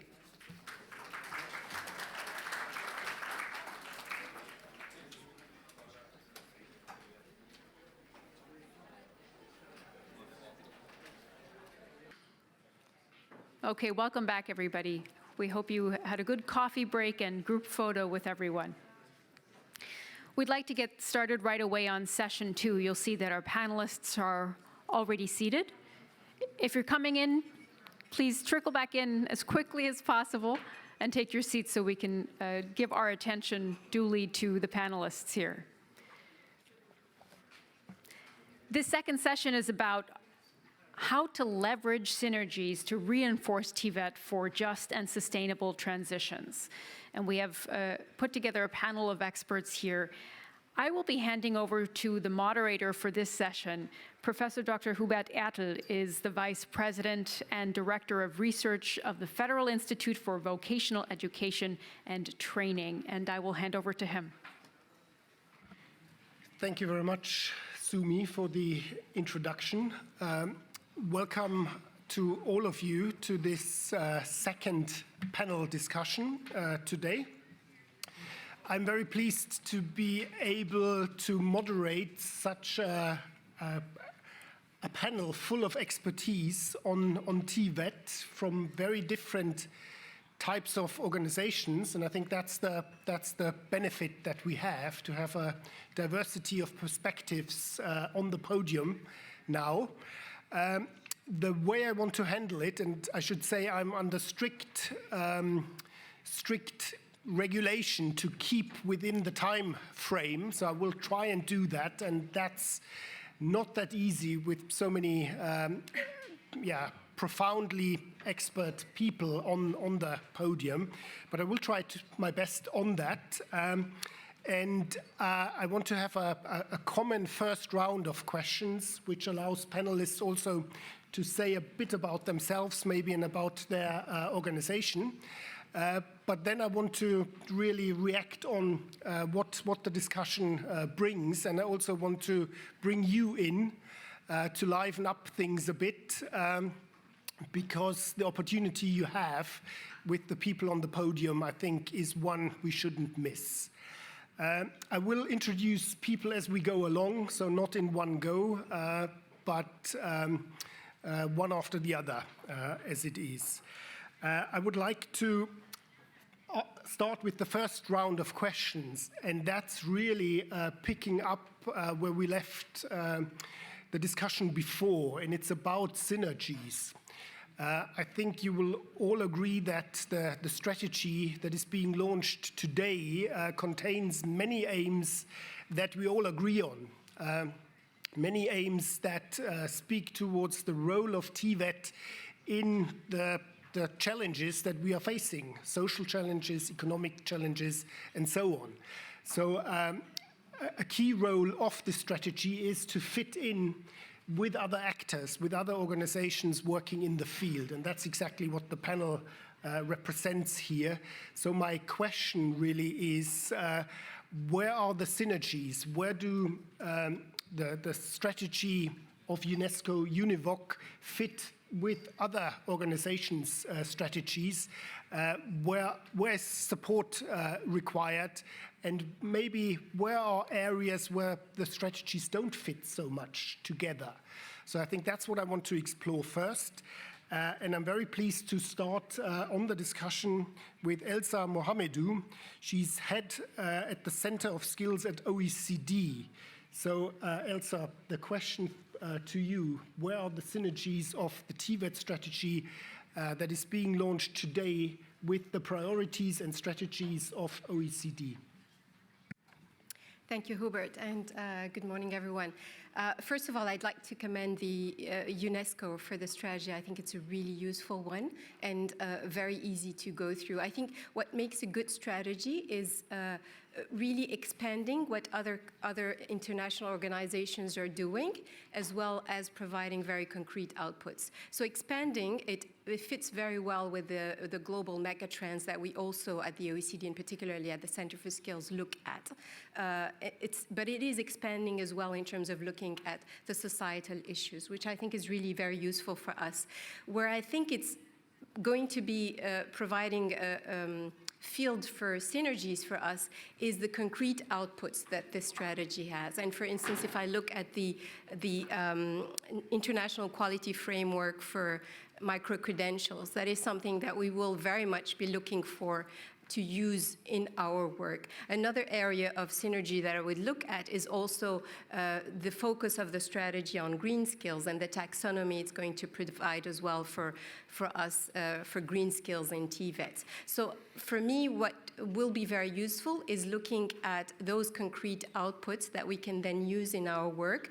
We have, for instance, an international assessment of VET programs that is currently being developed at the OECD, where we are working with, of course, UNESCO and some of the other panelists here, where we will be very much looking at these outputs as well to help us. So I would see the synergies in terms of the expansion of where we should be looking at when we look at TVET, but as well very concrete outputs that we can use in our work.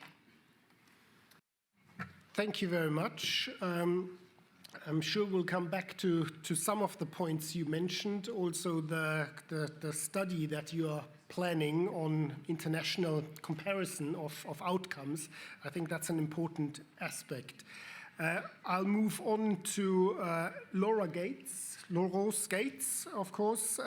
He's board member of World Skills International, an important body when it comes to competitions in the area of vocational education and training. So, Laurence, please, your initial statement. Thank you very much. As was mentioned, we are about skills competitions for young people. So if you think Olympic Games, think skills competitions. We kind of function a bit on the same model. We bring 85 teams from 85 member countries together every 2 years. These are young people aged less than 23, and we ask them to compete in about 60 skills. So we're all about competence, we're all about excellence in skills. So the strategy speaks to us very much, because we would very much like TVET to be the center of the recovery post-COVID. So we're fully aligned, I would say, in that respect. When we host our event, it's open to the public. So as was mentioned earlier this morning, it's not a buzzword. It's young people coming to see other young people compete in skills. So it really brings it home what a career in skills means, what excellence in skills means. So what I think we can look at in future, we have a conference that happens alongside our competition every 2 years, where we bring together practitioners of skills, we bring together international organizations, we bring together government officials, and we try to initiate a really big discussion around the world of skills, because we're about the only really big skills event happening every other year. So I think that for us, using the conference to bring to light some of the issues that were mentioned today is definitely something we can work for in the future. We've also started to develop regional competitions in Africa, because Africa is a continent where we have very few members, and we really would love to help the African continent developing skills for young people. So I think, again, this is something where we have a big synergy. The other thing we really are looking forward to as well is a conversation around gender. Because in some skills we have mostly male competitors. We'd love to see more female competitors, because it kind of reflects the world today that in some skills it's more attractive to a certain segment of the population. So I think there's plenty of work that we can see that would fit into the strategy being developed. And I would second what Elisa said. It's a really great strategy. I think I find in there all the things that we've been encountering and we would love to work on for the future of skills. Thank you very much. Again, I'm sure we'll come back to some of the points that you mentioned, also the aspect of competitions as an instrument to raise attractiveness and awareness of high-level vocational education, I think is an important one, and one I'm sure we'll come back to. We'll move on to Carmen Morines. Very happy to see you here on the panel. Carmen is Executive Director of Fundación Telefónica, one of the organizations partnering up with UNESCO on various things. But over to you. Where do you see the synergies of the TVET strategy of UNESCO-UNEVOC with your own priorities? Thank you very much for inviting us today. And I think, first of all, we are very aligned in the challenges that we are facing. And that is really important because I think we all agree that we are in a context that things are happening very, very quickly. We are facing a challenge of be able to adapt to a changing situation, and we are also very much agree with the need of new digital skills and new green skills for green jobs. So in that sense, we are completely aligned.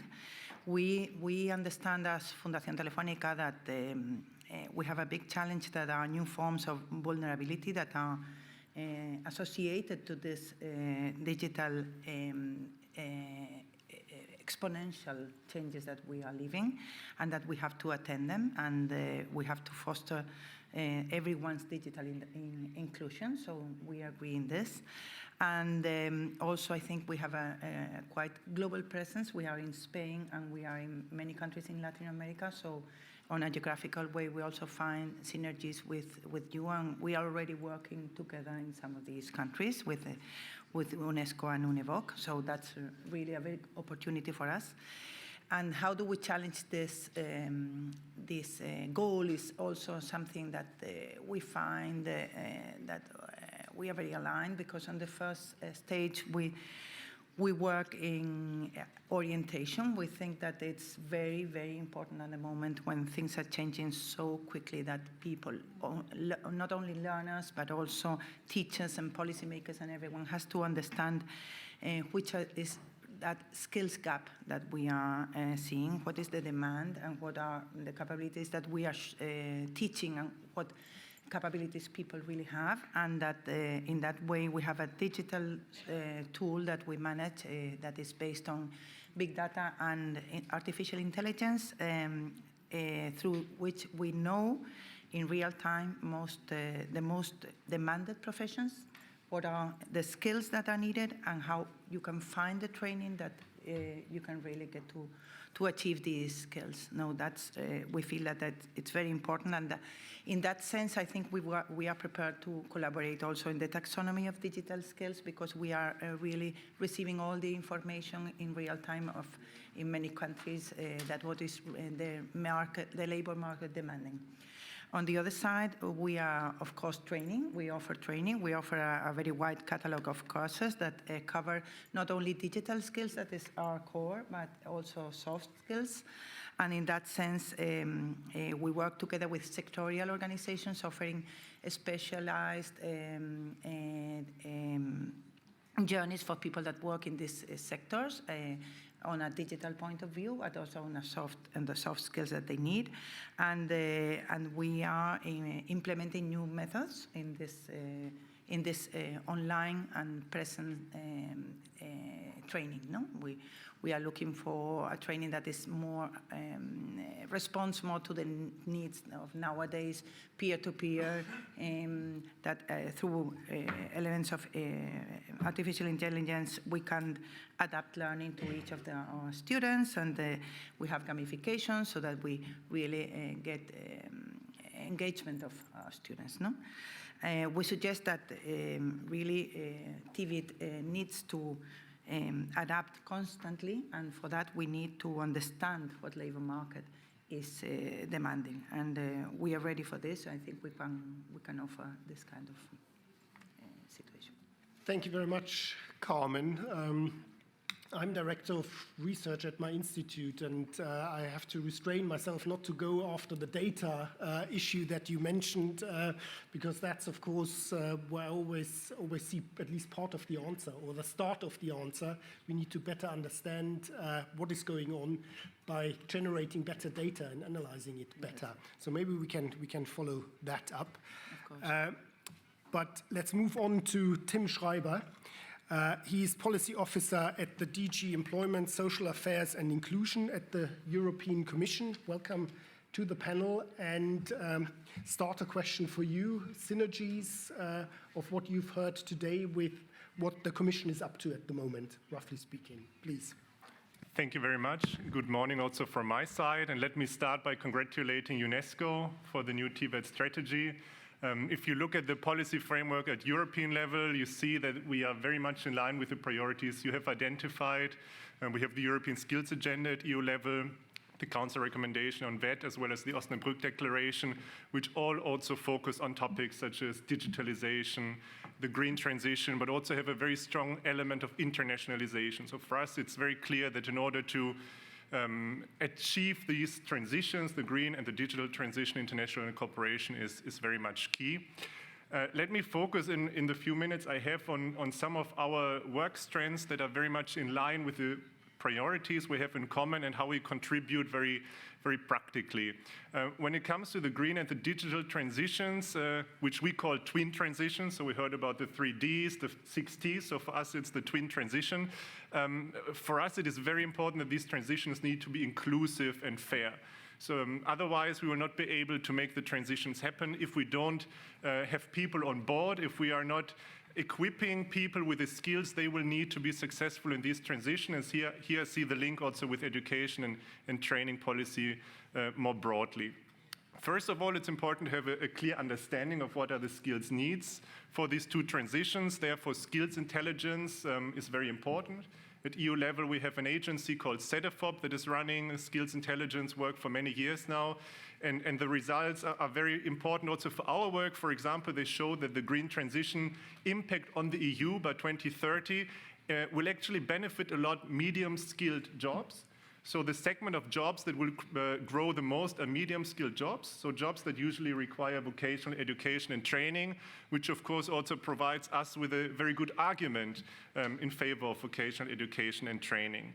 We have already published a few analytical tools that I think will also be very interesting for UNESCO's work. We have published a taxonomy of skills for the green transition earlier this year, so I'm sure this will be an inspiring example for the work that UNESCO colleagues will carry out. We have published a few years ago a digital competence framework, which outlines the different digital skills that are needed in a more digitalizing society, but also on a more digital labor market. And then the question is, of course, how are these analytical findings integrated into VET? So it's important that curricula are adapted according to this very fast transition. We must not forget that the transition on the labor market happens very fast, while the adaptation of curricula often takes some time for very good reasons. It's important to enable teachers and trainers to also transmit this new knowledge to the learners, because they are very key figures in this. And it's very important to closely cooperate with other stakeholders. Just to give you an example, we have under Erasmus Plus an initiative that we fund, the Centers of Vocational Excellence, where we encourage cooperation at local level to create local skills ecosystems between vocational education and training providers, but also social partners, chambers, etc., but also to have an international dimension in this cooperation.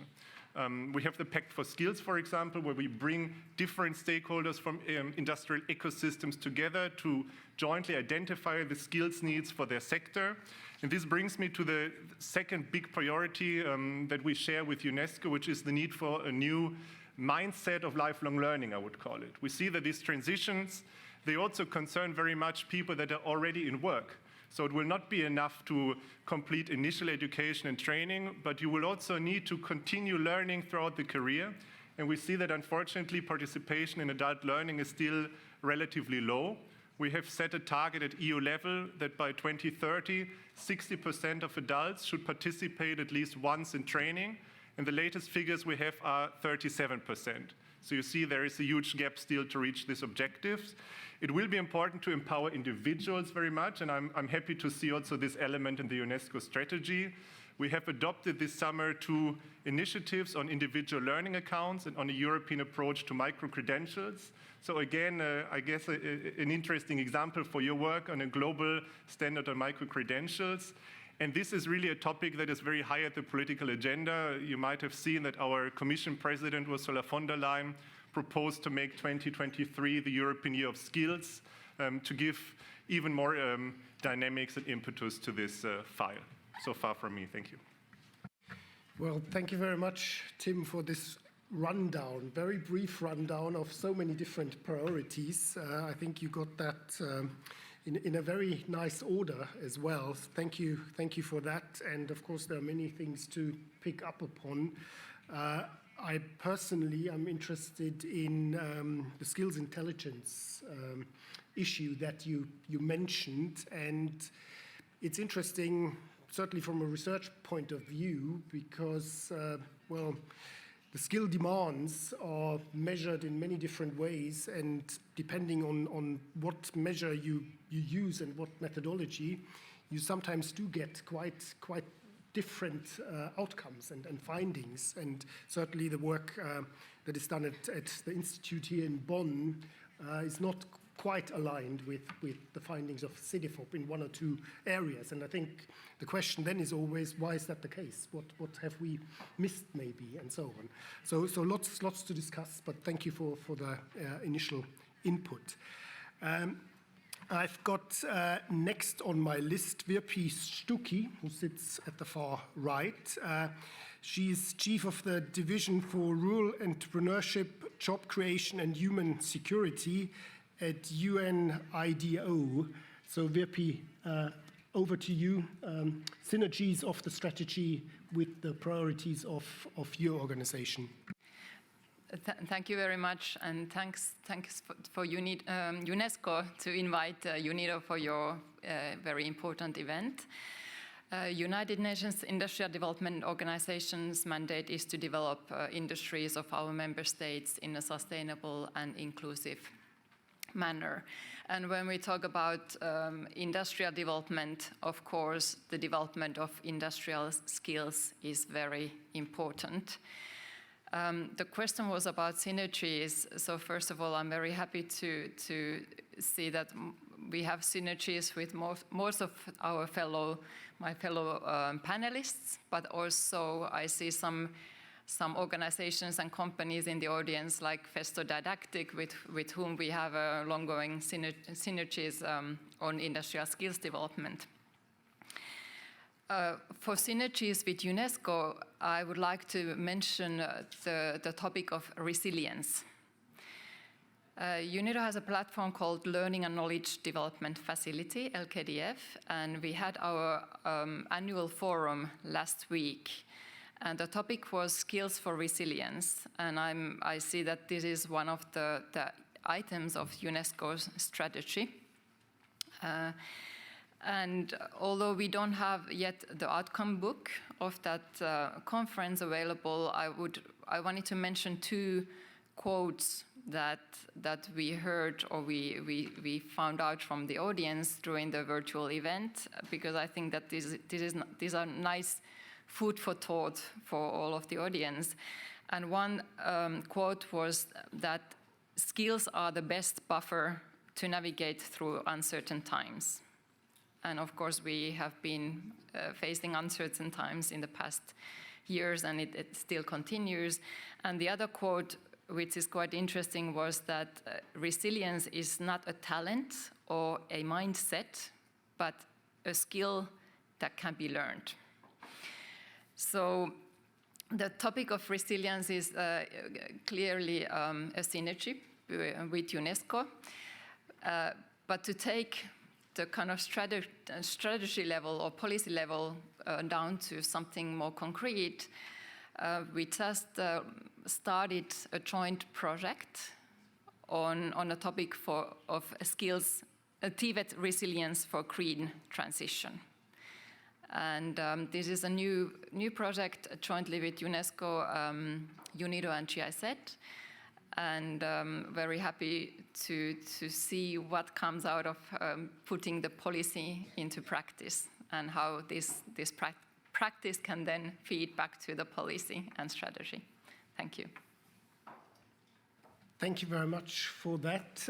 Yeah, the topic of resilience is high on the agenda. That's what we can see in many of the strategic discussions around the globe.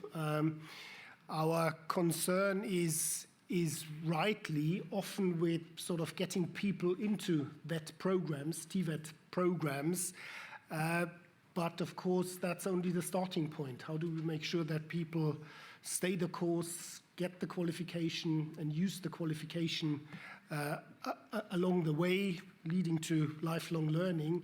I mean, these are all steps that are not straightforward and need a certain degree of resilience. Otherwise, the career pathway breaks down, and that's, I guess, what we all need to work to prevent. So thank you for that. I'm sure we'll come back to some of these areas as well. You noticed that I didn't really introduce the panelists, and that's just a matter of timing. You've got the profiles of our panelists in the program and on the website, so please do look them up. And I think with that first round, we got quite a good picture of the organizations represented here and where the UNESCO strategy fits into other organizations' priorities and policies, if you like. The nature of strategy documents is usually that they are high-level aims, high-level recommendations, if you like. And I think that's fine. We need those, but we also need to break them down. In order for these strategies to really come alive, it needs more concrete things that we do. And I think one or two of the panelists have hinted at that already. It needs to be broken down into concrete projects, into concrete measures. And that leads on to the question of support. What do we need to do collectively, but also in terms of each organization represented here individually, to come close to that aim of TVET really driving transition processes, greening, decarbonization, also the whole agenda about no one left behind, I think is an important one, is still an important one. So how do we make sure that this works in practice? And that would be my next round of questions. And I want to also pick up on what people said in the first round to some extent, at least. So Elsa, starting with you again, OECD has supported member countries in getting a sense of where their education systems are, what they do well and where they are performing not so well. And of course, there is an international comparison in TVET on the cards. And I wanted to ask you specifically how that can support the development of TVET policies and strategies around the world. Thanks a lot. This is a very complex project, of course, because it hasn't been done before, and this is something that the OECD is not doing on its own. We're doing this with a lot of the partners here on the panel, including WorldSkills and experts from the different occupational areas, the population target we need to look at. So that's something that will be coming, and I think will be quite useful as well for the UNESCO strategy. A couple of points I think could be also interesting for us to support is I think we need to get better at forecasting skills demand. And I think, you hinted at it, and as well, Tim, we have different methodologies, and I think there's an interest there perhaps in sort of aligning. It doesn't mean having the same methodologies. I think you can have different methodologies if they're for different uses. But I think there is something there perhaps that we can look collectively at. We are using online job vacancies. That has its limit. It has also its real-time, immediate output that you can use. But these are some things that I think we could look at. Another area which was also touched upon in the previous panel is this parity of esteem between the VET and the TVET and the general education. So we are all in this room very much convinced that TVET is a flexible and has actually very much higher labor outcomes. So we have the data and we have the knowledge, but yet we haven't managed to get this much more attractive in most of the countries we work with. Probably less, of course, in Germany. What can we do about this? And I think that's also something that we could collectively work into, because we're certainly not managing to get this through both to the learners or the families and what the system around it, the ecosystem that we need to work on. So I think that's something that I would see as a collective also challenge, and fits quite well as well with the strategy. A third one, perhaps, is around the lifelong learning. So we did as well the Skills Outlook, which is the biannual flagship report we do at the OECD on skills on lifelong learning in 2021. And what came out is what Tim was mentioning as well. One of the many insights was the reticence of adult learners to go into opportunities that exist. So we really need to look into, beyond identifying the barriers, which we have seen, and some of them are very gender focused, and some of them are sort of, the time you may have, the recognition, the validation of them, the usefulness of them actually in your own career path. But perhaps that's something that we also could collectively look into, and looking at the financing mechanisms as well at the country level. This is becoming a challenge for all of the aging societies, particularly in Europe, but looking as well at the quality, if we are talking about the recognition of these beyond the micro-credentials, but the experience itself, and that fits well as well with the PISA VET support. So I think there are a few elements that we can collectively look into. Of course, there's also as well the governance of skills systems, which is quite different. We usually say in the Center for Skills that we don't have a ministry for skills.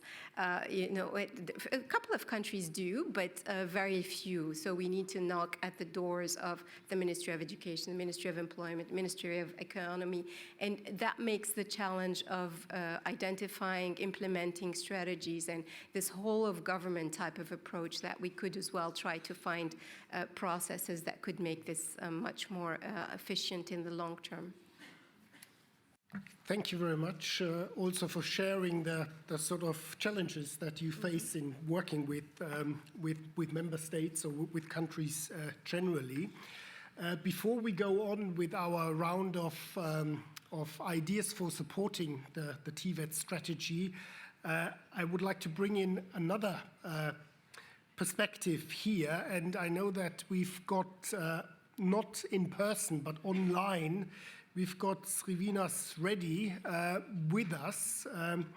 He's chief of the branch for skills and employability at the International Labour Organization, and I would like to bring him in here. I believe that you've followed our discussion so far. So synergies was the first round, and you can also talk about support that ILO might be able to afford to the success of the TVET strategy that is being discussed today. Over to you. Thank you, Hubert. Thank you very much, colleagues. And first of all, I want to congratulate the UNESCO team, Burhin and all the team members for launching this excellent strategy, TVET strategy. As Burhin presented the TVET strategy from the people, markets, and societal needs and expectations, we at the ILO are very much interested in supporting skills and lifelong learning interventions from these perspectives. because the biggest challenge on skills and TVET domain today is jobs, skills, and aspirations mismatch. Either there are not adequate decent jobs in many locations, and when there are jobs, you do not find people with the right set of skills. And when we have jobs and skills, but people aspirations are different. So how do we bring all of these three together? I think UNESCO strategy has looked at from these three angles very well, and that is of prime importance for us.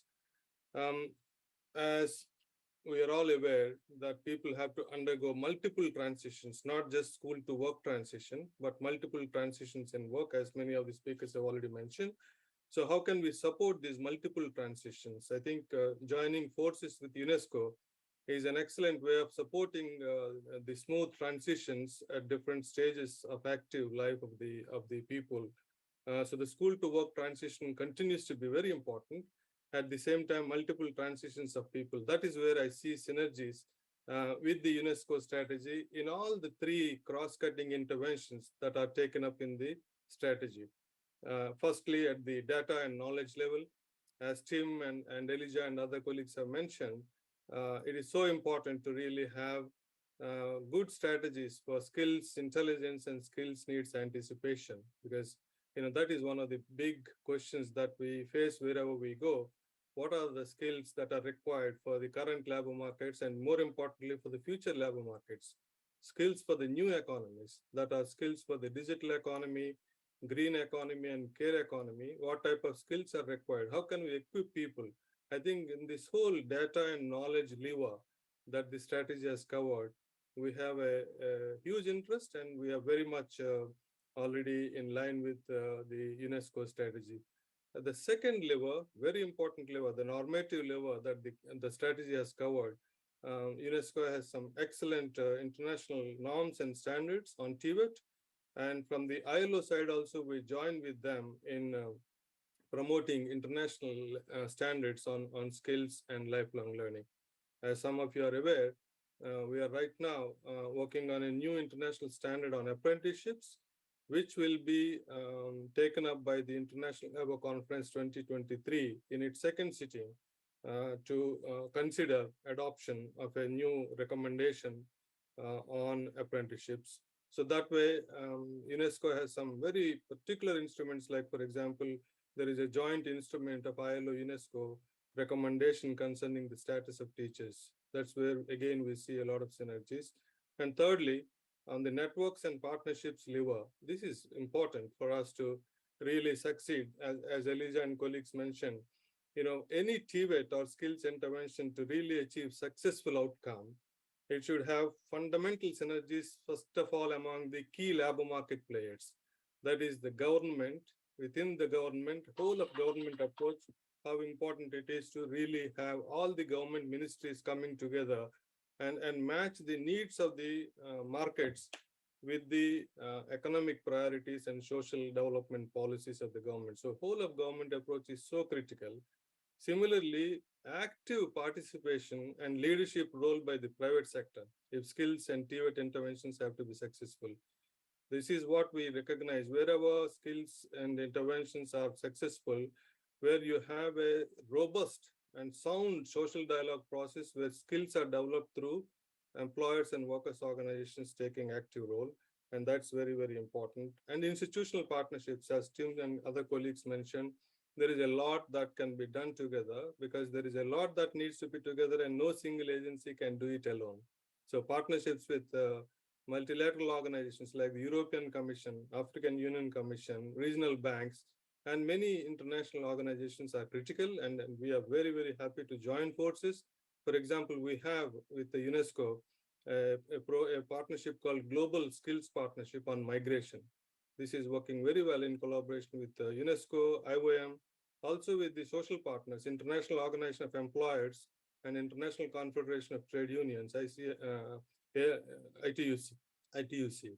These are some of the important synergies I see, and really looking forward to continue to collaborate with the UNESCO. Thank you. Hubert?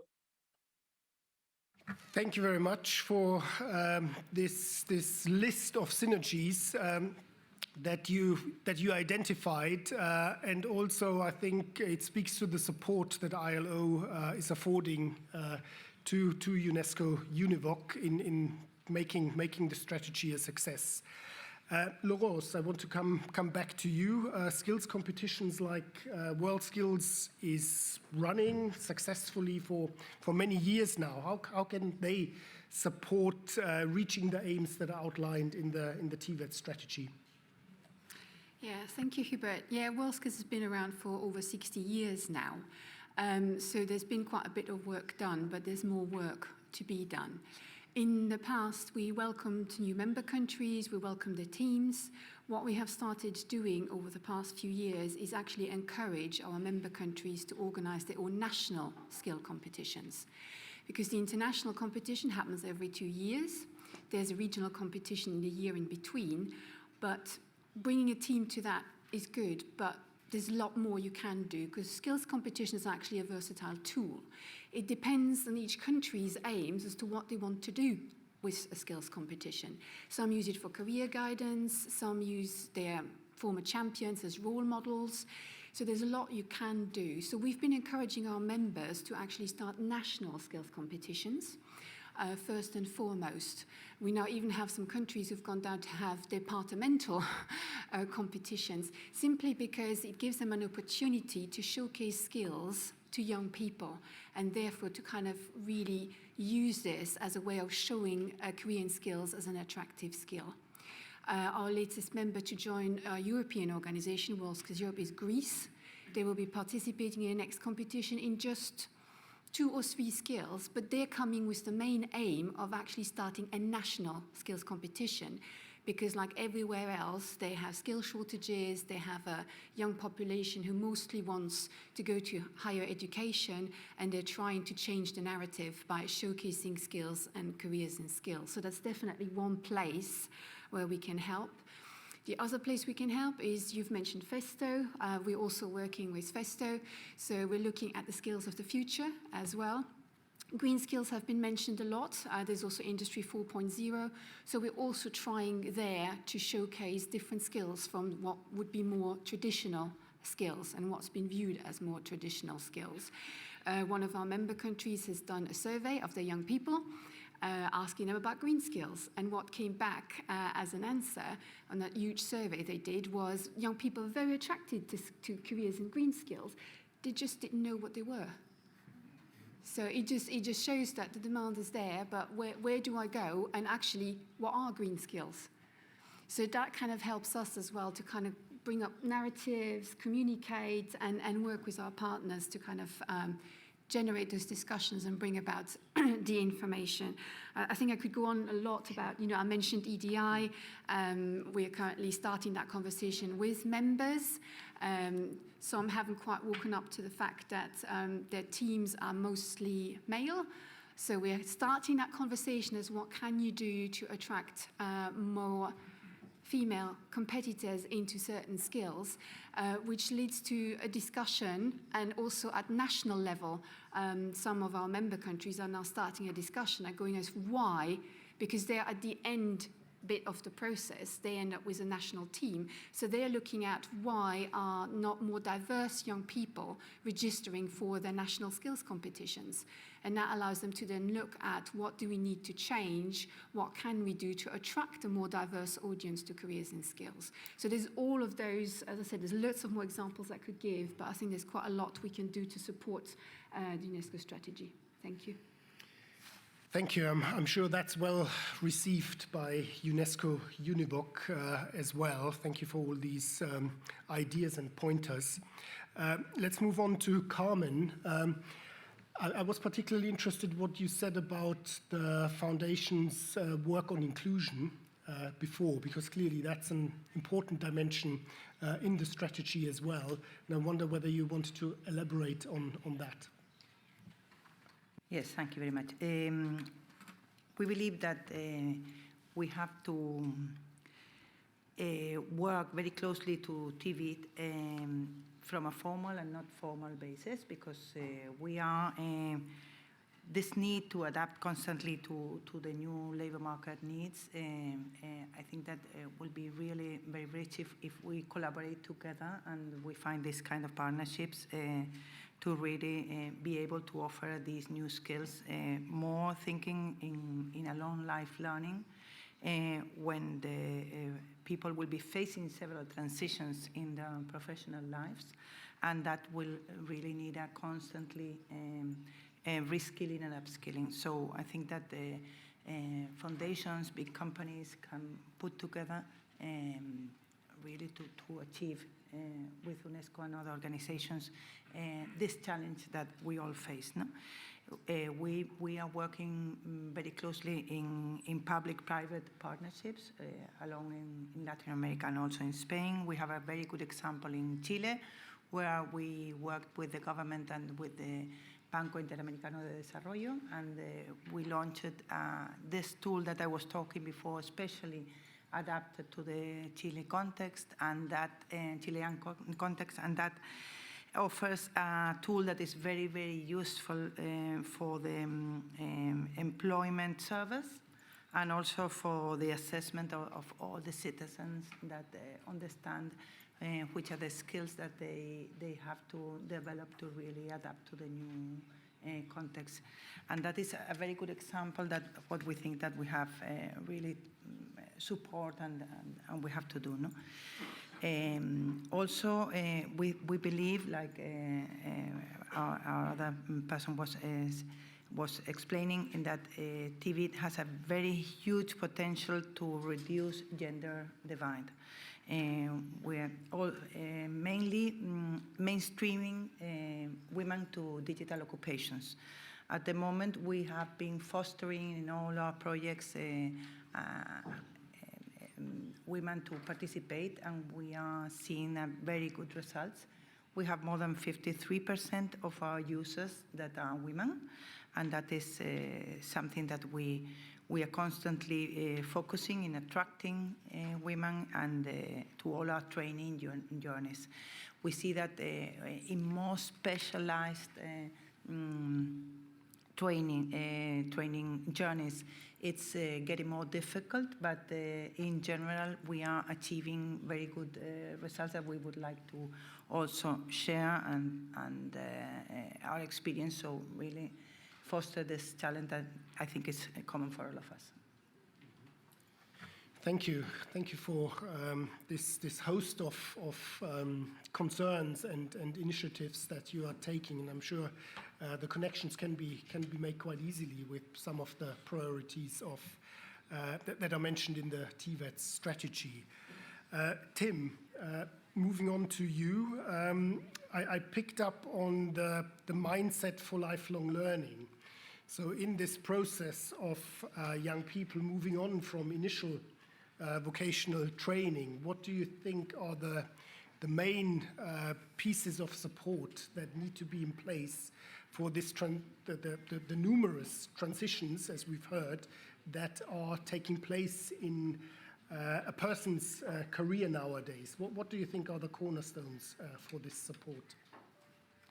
Yeah, thank you for the question. I think the answer is complex. It's not one factor that is the only one counting. So first of all, I think it's important to have good career guidance when you're young, and not only career guidance leading to a specific occupation, but also to develop a mindset of lifelong learning, of knowing how to learn, because that's the thing. It's really a lot about the mindset. It's really a lot about knowing also throughout your career what are the offers for lifelong learning. So there, I think we need to have the foundational skills laid in initial education and training, and then once you are on a job, then of course, one thing is the offer. Are there enough training courses offered? How are these trainings financed, for example? Are the companies willing to also grant some time for employees to participate in training? So also companies play a big role. In the EU, companies actually pay for around 90% of training of employees. So we really need to have companies on board and also raise awareness about these challenges. Because I remember, I think it was an OECD report about the motivations of companies to allow training.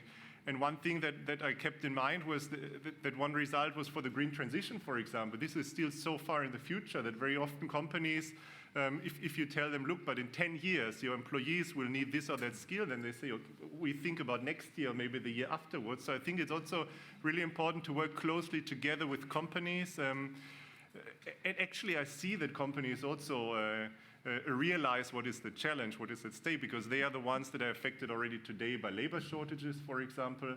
So this is one thing, but then also, of course, the individual, the worker, to understand the need for lifelong learning and also use the opportunities that are available. Okay.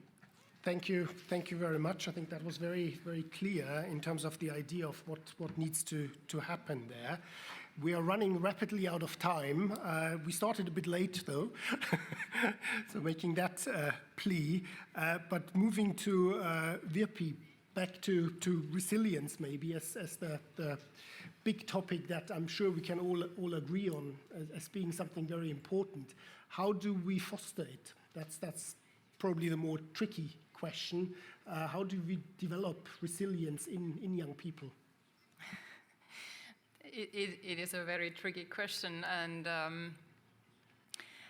I would encourage everybody to look into the outcome book that came from our last week's forum. But if I answer your question about the support and how UNESCO and UNEDOC could support mutually each other in the development or implementation of the strategy, I would still like to mention the skills gap, although many of the fellow panelists have already mentioned it. But it's just so true. I come from Finland, and I know that in my country there is skills gap. I recently came across of a statistics where 85% of African CEOs told that they cannot find the skills they need. So it's really a global problem. And the only way from UNEDOC's perspective, is to kind of solve this issue is to work with the industry and with the private sector, because they know the needs even before the job opening is posted on the website. So the kind of even earlier anticipation by working with the industry. And of course, there are many ways to do this, and there are mechanisms at the national level, but I think what is still missing is some sort of agile and an ongoing dialogue with the industry, and this is something that I think would nicely with UNESCO's strategy on the economic or developing skills for inclusive economies. And if there is something that can be done at the policy level, knowing that UNESCO is very good in talking to policymakers, whereas UNEDO, we are good in talking to industries, I see good opportunities of mutual support here. Thank you. Thank you very much. That almost sounded like concluding remarks, but I'll insist on Srivinas coming on again with one idea of support. You've mentioned some areas already, but there might be something else you want to point out from the perspective of ILO. Thank you very much, Hubert. Just one idea to really support implementation of the strategy. As the strategy speaks about the three dimensions of looking at people and market and societal needs. Probably one of the things that we are contemplating is to really see how, through our strategies, we can support digital transformation and address the digital divide. Because in a large number of developing countries, still today, face-to-face training programs are the only method which has a very limited access and limited influence. So how can we also provide access and support to those hundreds of millions of learners who do not have access to basic things like electricity, bandwidth, or minimum tools, or a laptop, or even any digital tools? So how can we support these developing countries, particularly in Africa, to transform towards blended learning programs so that they take advantage of the digital transformation that is sweeping the world? probably because a new strategy is being launched by the UNESCO, this is an opportunity for us to join forces along with other international organizations and multilateral organizations and work towards what can we do to bridge this digital divide, which is real, which we have experienced during the COVID pandemic. Over to you, Hubert. Yeah, thank you. Thank you very much for that statement. I'm afraid you will have to address your questions directly to the panelists as soon as we close the session here. But of course, we're all around still for a bit, so there should be an opportunity to ask those questions and get into contact directly. Let me close this by saying that at least the impression I got was that there's a lot of collective support for the strategy around, and something that UNESCO-UNEVOC can certainly take away and build a successful TVET future globally, because that's what the mission is. For my own institute, the BIBB, I think I can also say that beyond the projects that we're working together already, of course, we are there to support where we can offer that support. So that's certainly on the table as well. And with those words, thank you to the panelists here and online.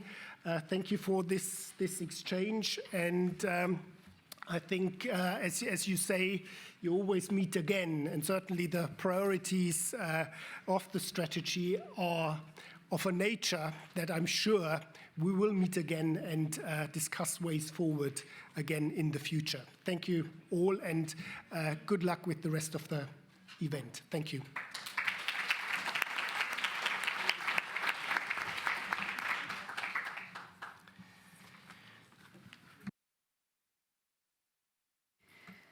And thank you, Hubert, for that expert moderation as well. I'll ask the panelists to take your seats again. And we have gotten a lot of input already this morning with the ministerial segment and the high-level segment, the keynote speeches, the opening speeches. So we'd like to take the opportunity to synthesize some of that for you now. And I'm going to invite Mr. Hervé Ouaumachan, who's the Chief of Section for Youth, Literacy and Skills at UNESCO, to summarize the most significant points from the interventions.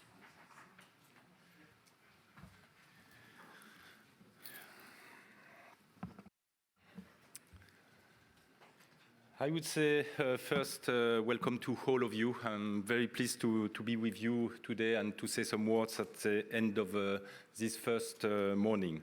So, Your Excellencies, the partners from both the private sectors and international organizations, ladies and gentlemen, I would say first, what a wonderful first morning of very rich discussions that we had all together. So let me start by thanking once again our distinguished speakers and moderators that kindly share their views and perspective on skills development and technical and vocational education and training during this first morning all together. As UNESCO, we are very grateful for the high-level political representation from countries across all geographic regions.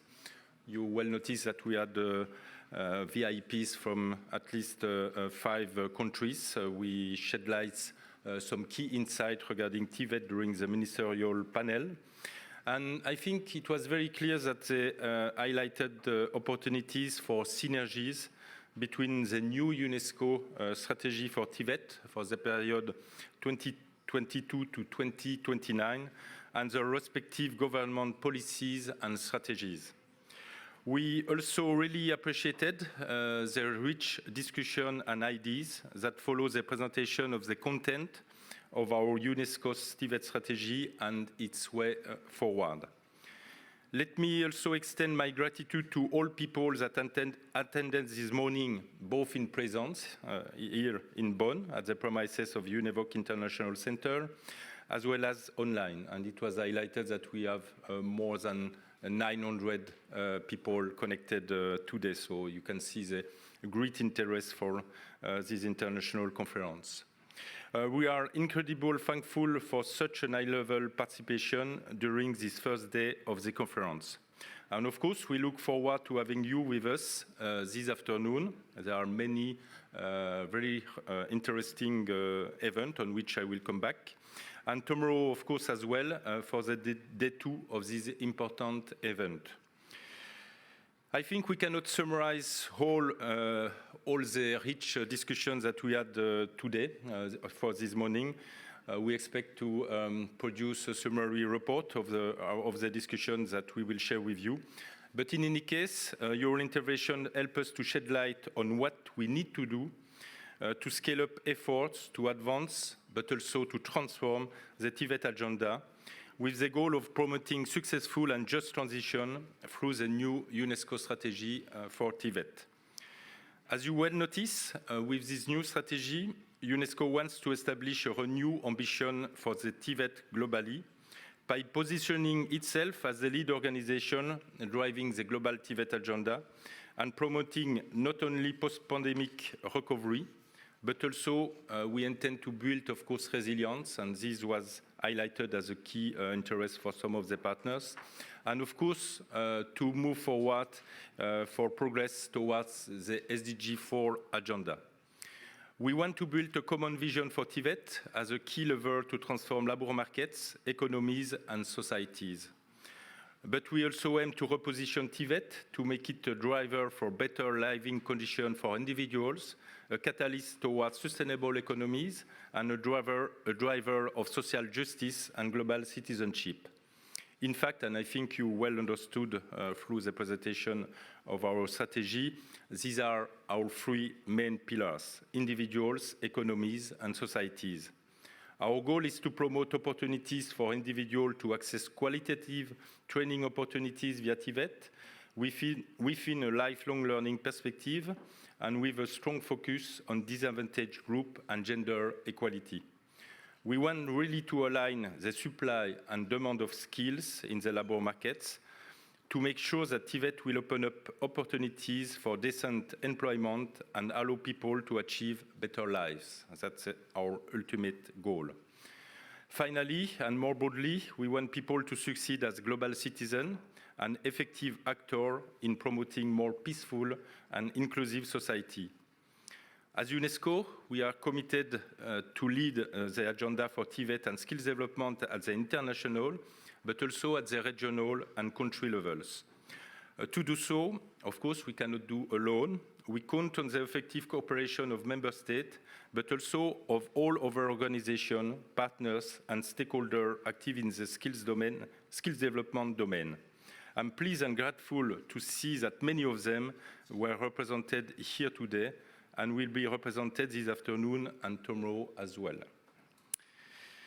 I think you well understood that also for this new strategy, we come from a quite long journey in the last 2 years at least to build on the lesson learned of our previous strategy from 2016 to 2021, its evaluation, lesson learned, to build our new strategy for the next 8 years. Our objective is threefold, I would say. First is to make sure that the strategy captures the key challenges facing TVET. Second, we would like to ensure that it is relevant to the needs of member states. That's crucial, of course. And consultation with member states took place in the last year, and notably during our international conference in December 2021. And our third objective, of course, we would like to make sure that it offers synergy with the activities of other development partners. And I think we had some evidence on key dimension for partnership with many of the partners that intervened during the last panel. Well, let me say that we are well on track with the expected objectives, given the panels and related discussion of today. At least we saw a lot of interest on at least the 2 main transitions for our new strategy, which is the digital and the green transition, the key ones, which are transversal for all the pillars on individuals, economies, and societies, but also a lot of interest on informality of TVET data, and it was mentioned at least the need to look at skills forecast, among others, but many other interests. At this stage, I would like to thank you once again for your participation and attendance during this first day, and remind you about our agenda for this afternoon and tomorrow. Today, of course, it was highlighted just before, but you are invited to check out the marketplace in the atrium. The marketplace offers an opportunity to a wide range of exhibitors to showcase a range of ideas and initiatives that contribute to transforming TVET system, programs, and activities. It also features and provides additional information on UNESCO projects and partners, aiming to facilitate interaction and networking. Just as a reminder, the marketplace is open to all participants on both days during lunchtime from 1 p.m. to 2 p.m. A list of exhibitors is available in the conference program. Of course, there is not only the marketplace. Beyond the marketplace, we will reconvene this afternoon in the lower conference room at 1:30 p.m. to attend our famous session related to the Global Skills Academy Spotlight, which will host speeches from several Global Skills Academy partners regarding digital skills provision initiatives. Speakers will include private sector like Foundation Telefonica, Cisco, Festo, IBM, Huawei, Microsoft, PIX, and Siemens Foundation. The spotlight will be followed by a technical working session in the upper conference room to present a recent report produced by the World Bank, UNESCO, and ILO on building better TVET system. The day will be closed by two-side events taking place in parallel from 5 to 6:30 p.m., which will take care of the UNEVOC network meeting and the meeting of the interagency group on TVET, the EIG TVET, and these two meetings are both accessible for members only upon invitation. That being said, I wish you all a very nice lunch break, and let us be back all together this afternoon for overrich discussion. And as informal TVET is important, I would like to call you to have informal discussion all together to build additional networks. So thanks to all.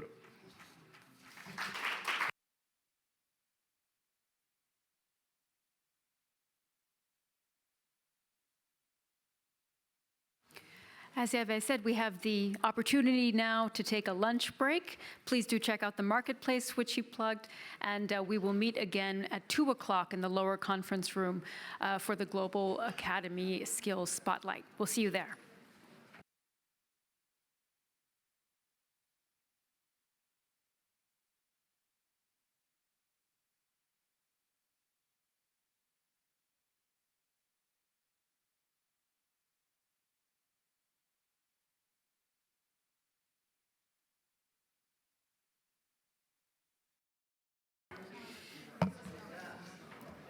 All right, welcome back, everyone. Take your seats.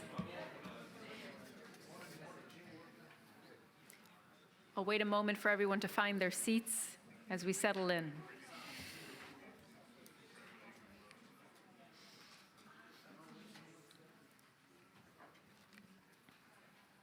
Okay, thank you for your attention. So if you just came up from downstairs, thank you for joining us for this technical session on building better TVET systems. This is featuring a report by the World Bank, the ILO, and UNESCO.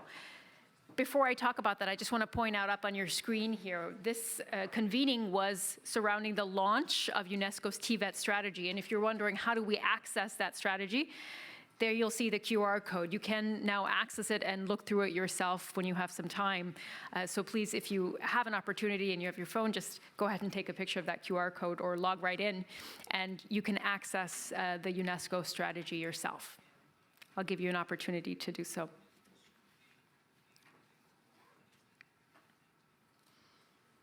I still see some phones up. I'll give you another moment. Okay. Thank you, everyone. Again, it's great to have you for this very relevant and timely session, and we have a wonderful group of speakers representing the different organizations who are taking part in this session. The World Bank, the ILO, and UNESCO have joined forces to provide lessons learned and good practices on key aspects of TVET to support design and implementation of reforms. So this session in particular is an opportunity for the experts and officials of these organizations to exchange with each other and to exchange with you as well on ways to strengthen and reform TVET systems, particularly in low and middle income countries. To get us started, I would like to invite from UNESCO our speaker to get us underway, Hervé Wolmachan, who spoke a little bit earlier. You've probably seen. He is the Chief of Section for Youth Literacy and Skills Development at UNESCO. Please get us started. Thanks, Sumi, for the introduction. I think I won't be too long because I think we are running in the time, and I think you hear me several times for now. So I prefer to give the floor to my colleagues quite quickly, but just to share with you that, of course, we try to have various sessions during this international conference. We call these events as side events, but you can see that you are quite all here, so it's really part of the global international conference, and that's crucial for us to have this knowledge sharing with you, including with, of course, key partnership, and partners are here with us today to share more. And just to highlight that, of course, our strategy is a part of our strategic planning for UNESCO for the next 8 years, in which we have several package of action, and I mean, advocacy is the first one through regional, global, and national event on TVET. The second is about research work, and it's here. This session is crucial because we have this key process with the World Bank and ILO together with UNESCO to develop new knowledge regarding how we can and we should build a better TVET system around the world. And we have the third package is about implementation, I mean more concrete activities. It's where our key flagships come in, I mean exacerbatory project like BUR and others, and that's the mix of, let's say, the strategic planning we try to push. So no more than this, no more delays. I will give you back the floor so that the audience can learn more about this work with colleagues in the field and from the international organization. And thanks to World Bank and ILO for this key partnership for UNESCO. Thanks. Thank you, Hervé, for those introductory remarks. I'd like to give you just a brief overview. I will introduce the panelists, and then we will have a presentation, rather, of the Building Better TVET Systems report, and then we'll have the opportunity to have a conversation, and we would, again, very much like to include you, so I will put some questions to the panelists, but then we'll bring you in as well, and of course include any questions that might come in on our stream. So to introduce our speakers, I will start with, to the right of Hervé, we have Mr. Olivier Pium, who's the Chief of the Technical Cooperation Unit for UNESCO-UNEVOC. To his right is Ms. Yoko Nagashima, Senior Education Specialist at the World Bank. To her right is Mr. Ramon Iriarte, who's an Education Specialist at the UNESCO Santiago office in Chile. And on our screen there, you can see joining us remotely is Mr. Ashwani Agarwal, the Global Work Group Leader for Skills, Policy, and Systems at the ILO. So welcome to all of you. It's great that we could bring you together for this discussion.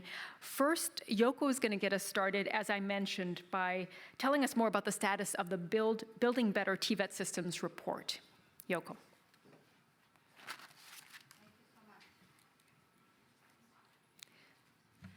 Okay, thank you so much. So first of all, I'd like to thank UNESCO for hosting this very important launch event, and also to invite the World Bank for presenting this joint work done by the World Bank, ILO, and UNESCO. So today I'm presenting this on behalf of the team who has prepared this document. So as you see on the screen, this is the interagency team behind the report, and we have colleagues from the World Bank, UNESCO, ILO, and we have worked together to produce this report. And the status of the report is currently being finalized, incorporating all the comments and input received from each agencies. And we expect this report to be launched in early next year, next calendar year. And we just want to really acknowledge this joint work together, producing this report, really focusing on specifically the challenges and also the priorities for policy priorities for low and middle income countries for formal TVET system. So the main objective of this report is to inform policy makers in low and middle income countries, and especially to design and implement reforms to improve the performance of formal TVET system. And why it's so important for us, for our agencies to work on this report together, is one, as you may know, in low and middle income countries, the World Bank, ILO, UNESCO, we work, with our client countries. And sometimes we work on, we were just talking about, sometimes we work on the same type of issues, but not communicating enough, and not having a common understanding of challenges and also the priorities. So this was a very good opportunities for us to investigate the issues together, to consult our clients, and also to see what has worked, what has not worked, different type of interventions, and especially low and middle income countries, where the countries are facing different type of challenges than maybe some of the client countries for OECD. And the next point of value added for this report is really to focus on low and middle income countries. We will talk a little bit more in the following session. Some of the challenges that our client countries face, are quite different. That really triggers difficulties in really responding to some of the global trends. So this, focus on this low and middle income countries were very important for us. And also to highlight, this type of report was not done over the last 10 to 15 years.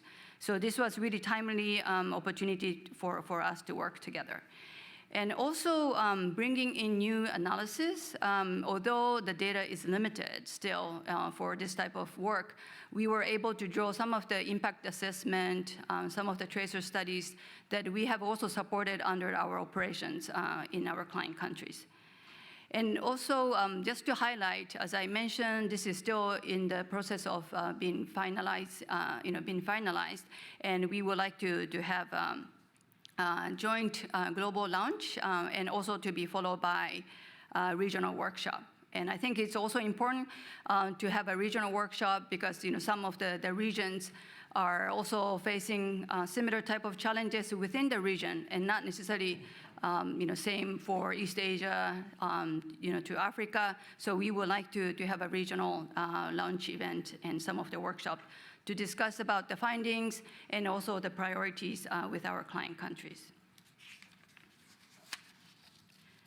So one thing that I will not go into all the details, but just to highlight some of the opportunities. I think in the previous sessions, we have heard a lot about what are the opportunities and also the roles that TVET can play. And we also believe, especially in our client countries, in low and middle income countries, TVET has a lot of opportunities to really respond to the economy, the demand for the economies, as well as to really bring in the continuous learning, the lifelong learning for the students who are interested in pursuing. And one of the areas that we believe that the TVET can play is their critical role in enhancing employability, and also to better alignment of skill supply and demand. And the second is, especially in the areas that the global trend is really bringing in, some of the topics that we have already discussed in the earlier session on green skills, skills that, addressing some of the climate changes, also the changes in technology, changes in digitization. These are the skills that demanded by the societies and the economy. TVET is able to address if there's a resources and the mechanism and also the system in place. And also some of the upskilling and also reskilling of workers. This is something that we've been discussing with our client countries to see if we can really bring in and to deliver through the TVET system. And there are many opportunities that we see for formal TVET.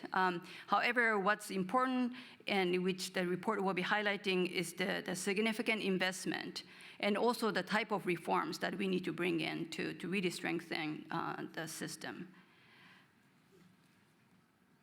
So this is all happening, and of course, it's all over the world. Everybody's facing this COVID-19, the challenges imposed by COVID-19, and also the aftermath. And as you see in this figure, especially the continuous of learning for TVET sector has been very difficult, especially for the low-income countries as well as the middle-income countries. As you see, the top bar is the high-income countries. There were many of the institutions who were able to provide the continuous of learning for students in TVET sector, but facing a lot of connectivity issues, a lot of equipment issues, and also the capacity issue in delivering this type of service in our client countries, there was a lot of disconnect and pause of learning for our students in our client countries. So what I like to highlight is really the significant difficulties and also the different type of environment that we need to be very cognizant about delivering the TVET and also the building the strong TVET system in low and middle income countries. And this report, once finalized, we will be able to present and also to have a more in-depth discussion with our regional partners through the launch workshop. So thank you so much. Thank you, Yoko, for that presentation. I think that gives us a very good idea of how these organizations have worked together to come to this report, and also we can get a bit further into that now in our discussion. I'd like to start with an introductory question to each panelist, and Ashwani, maybe we can begin with you as you're the furthest away from us sitting here. I guess the first question really would be digging into what we just heard in Yoko's report, which is this question of lining up skills, the skill supply and demand. We know that this is an issue. What do you think, Ashwani, needs to be done to ensure that TVET systems remain responsive to changes in that skill supply and demand? What's required there?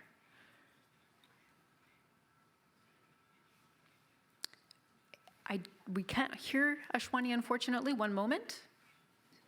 Can you hear me now? Yes, we can hear you now. Go ahead. Oh, thank you. Thank you very much.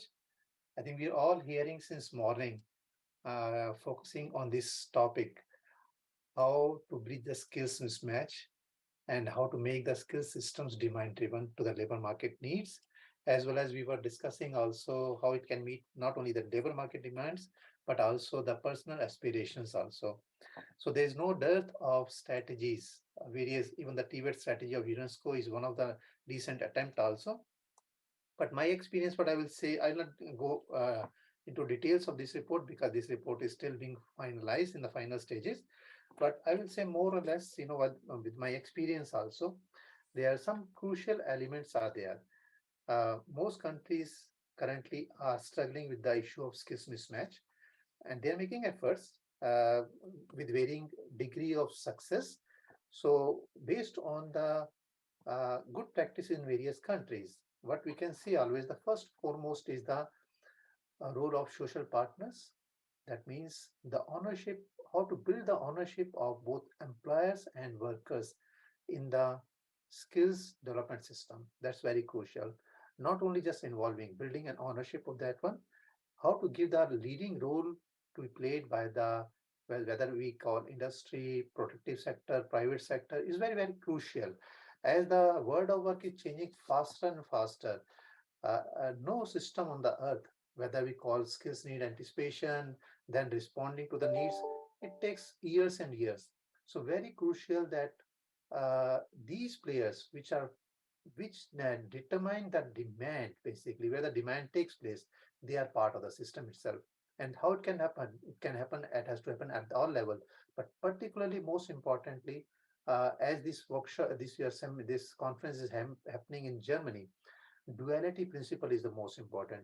How to, where the most countries struggle is promoting the dual learning systems or apprenticeship systems. So even if the pure apprenticeship systems are not possible in many countries, 100%, I think the more and more attempts needs to be made towards adapting duality. It means learning should take place both in the institution as well as in the workplace.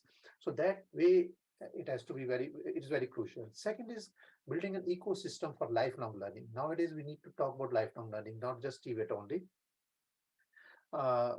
And it includes, of course, having a whole of government approach, having a sustainable, equitable financing mechanism, a skills intelligence system, flexible, modular, and hybrid pathway learning programs, which can cater to various needs of various different type of learners, providing them flexibility in learning opportunities, as well as pathway between permeability between TVET and general education is very crucial. And we have seen in the countries which are very successful having a high esteem in the TVET are those countries where this permeability is very high. So that even though the young persons enter into apprenticeship, they later on easily go to the university side also. And as the world of work is changing faster and faster, the need for core skills, which I say includes foundational skills, cognitive skills, social emotional skills, and nowadays in ILO, we are also including basic digital and green skills as part of the core skills package. These are becoming very, very crucial because learning to learn is very important. Uncertainties are increasing. So no type of program can develop competencies forever. So you need to have very strong foundational core skills as well as learning to learn urge so that you have to keep on learning new skills, building on your core skills there. Also, recognition of skills is becoming very important as well as portability of the skills across the countries, across the regions. Recognition of skills can earlier used to be through the RPL, but micro credentials are gaining importance. I think that has to be clearly given a focus.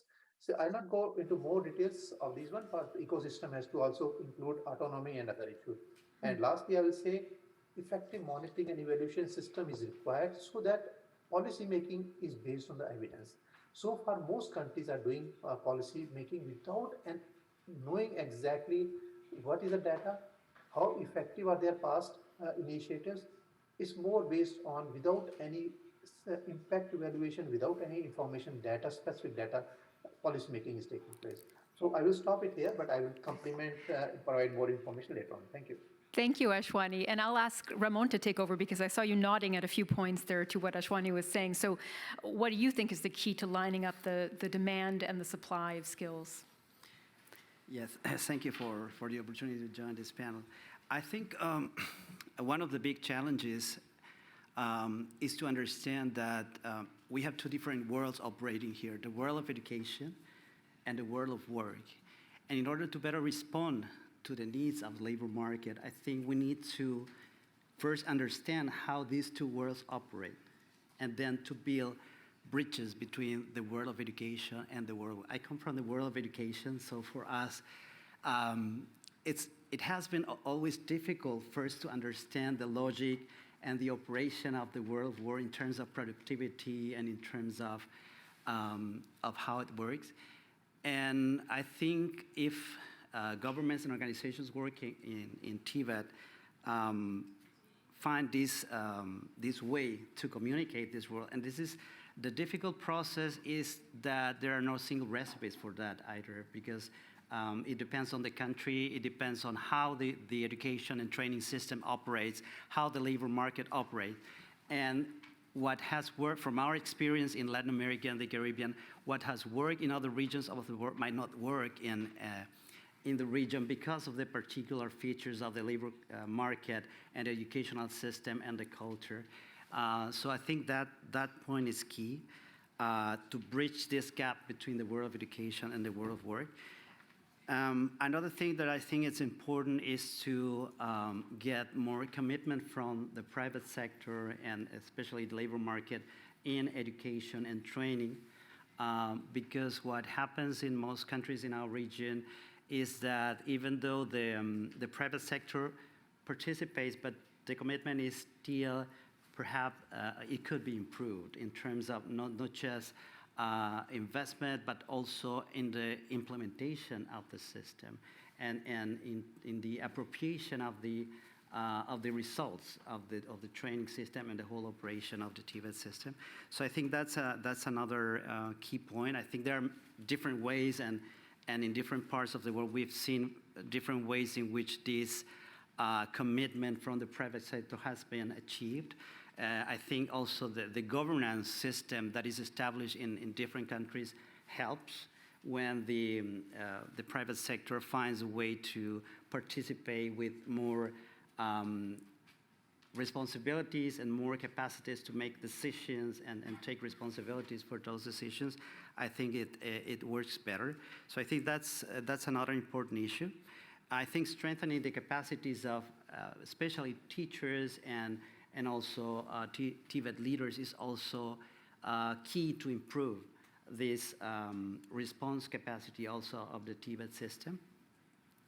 And I think a last point would be also the conditions. I think in many countries in our region, there is a lot of need to upgrade the training conditions in terms of facilities, in terms of equipment, and in terms of securing sustainable funding to cover the needs that TVET demands in terms of investment, because that's one of the issues that many countries still haven't been able to address, how to sustain excellence with the kind of facilities and conditions they have to do it so. So I think that would be my points on that. Absolutely. Thank you, Ramon. And Olivier, how does this question look from your perspective, through your UNEVOC lens? Do you agree with what you just heard from Ramon? So, in fact, this problematic is the way that we use to support our country. In general, we use three approaches. We have a bit the meso approach, macro approach, meso approach, and micro approach. At the macro approach, the idea is to say you need to have a relevant policy. Before saying I have to do this and this, you need to ensure that we agree on where we want to go. You have to anticipate now and in the future what are the labor market needs. And when you have it, this must be done with relevant approach. Some example, for example, when you support some African country, the economy is informal. And most of the approach that we have is related to formal economy. It means that the first thing is to try to see what are the best approach to assess. Sometimes the actors of labor market are illiterate. You need to find the best way to capture. Sometimes they are not aware about what could be in the upcoming 1 year their needs. So our role in general is first to work with them, assess their need, and then when we have it, we agree together with the ecosystem what is the right policy to ensure the alignment between the two worlds, as you say, the world of school and the world of labor market and so on. The second thing that we use to do when we support country is to focus at the meso level. The meso level for us is, as saying, institutional level, because at the end of the day, it's institution who implement. So sometimes we focus on quality assurance institution, we focus on observability of employment. Sometimes we have also many actors that need relevant tools, how to deal a partnership. So our focus is to build the capacity of this institution in order for them to have the right tools, right framework.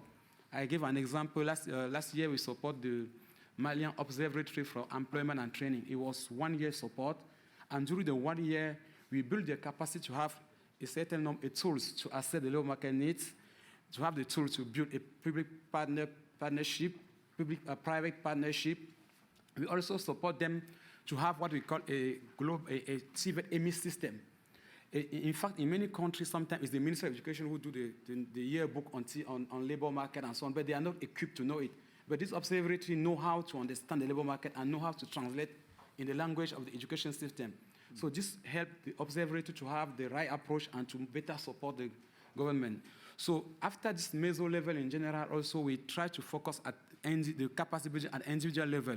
It means that even if in this institution you have people, you have individuals like you, like me, you have the head of the TVET center who need to know how to speak with other people. So we also focus on the capacity building of this individual. So for example, in UNEVOC, we have a leadership program where we use to build the capacity of TVET manager. Because at the end of the day, they must be able to see how to develop a service in their local economy. When we speak about labor market, it's not the big legal. In the day-to-day life, They have service. They have to provide service. Some TVET institutions have to develop service for the local actor in the environment. So all this aspect push us. And in general, from our experience, when you just focus in one level, at the end of the day, you don't have the result. We have something that we call a TVET review. And in UNESCO, we make TVET review policy. In general, when we receive requests from country, and when we receive requests, the first 8 steps that we do is to make a TVET review. And what we have found is that after we have received many requests, that after 5 years, when we do our TVET review, one thing that we first we have as a result is that in general, in country that things have not moved, is country where sometimes we have a good policy, but nothing was done in the other level. So the recommendation for me was to say, all what we are doing, let us focus on the 3 level if we want to expect a result. This, I can stop here. Thank you. Thank you. So it's a 3-part approach. Yoko, we've heard a number of perspectives on how to reconcile the skills demand and supply. What is your perspective? So I totally agree with all the panel members' views on this. I think you just need to press your mic. Thank you. Yeah. Okay, great. Thank you. So one thing to add is I think everybody highlighted the key issues really hindering the system to really be more responsive.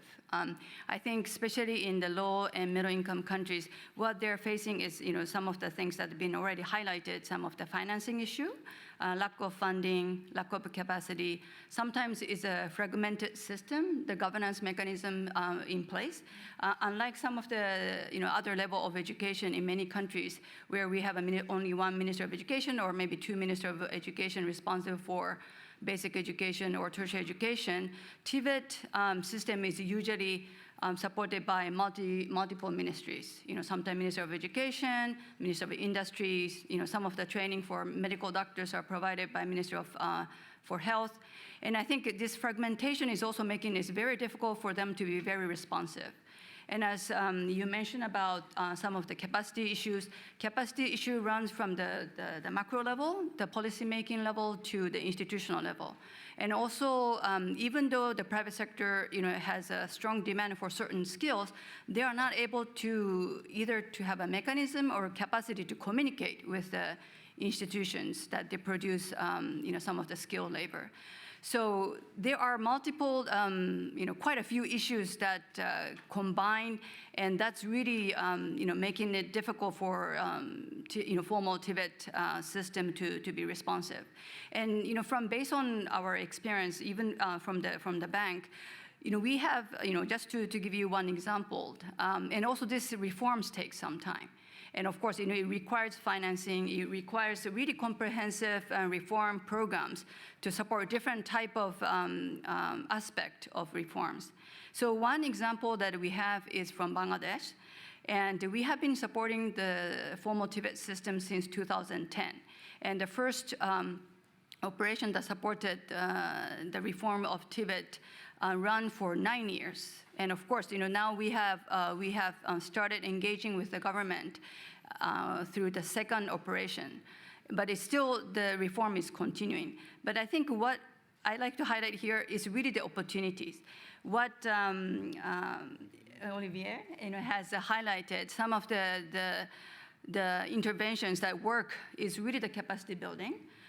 Working with the policymakers, and also to bring in some of the international experiences. This is the opportunity that we are all learning, and but sometimes it's very difficult to translate. And what we would like to do, and through this type of report that we have worked together, is really to communicate. What has worked in one country, that doesn't mean that it can really work in different countries, but how we can really customize those lessons learned to the context that each country is facing.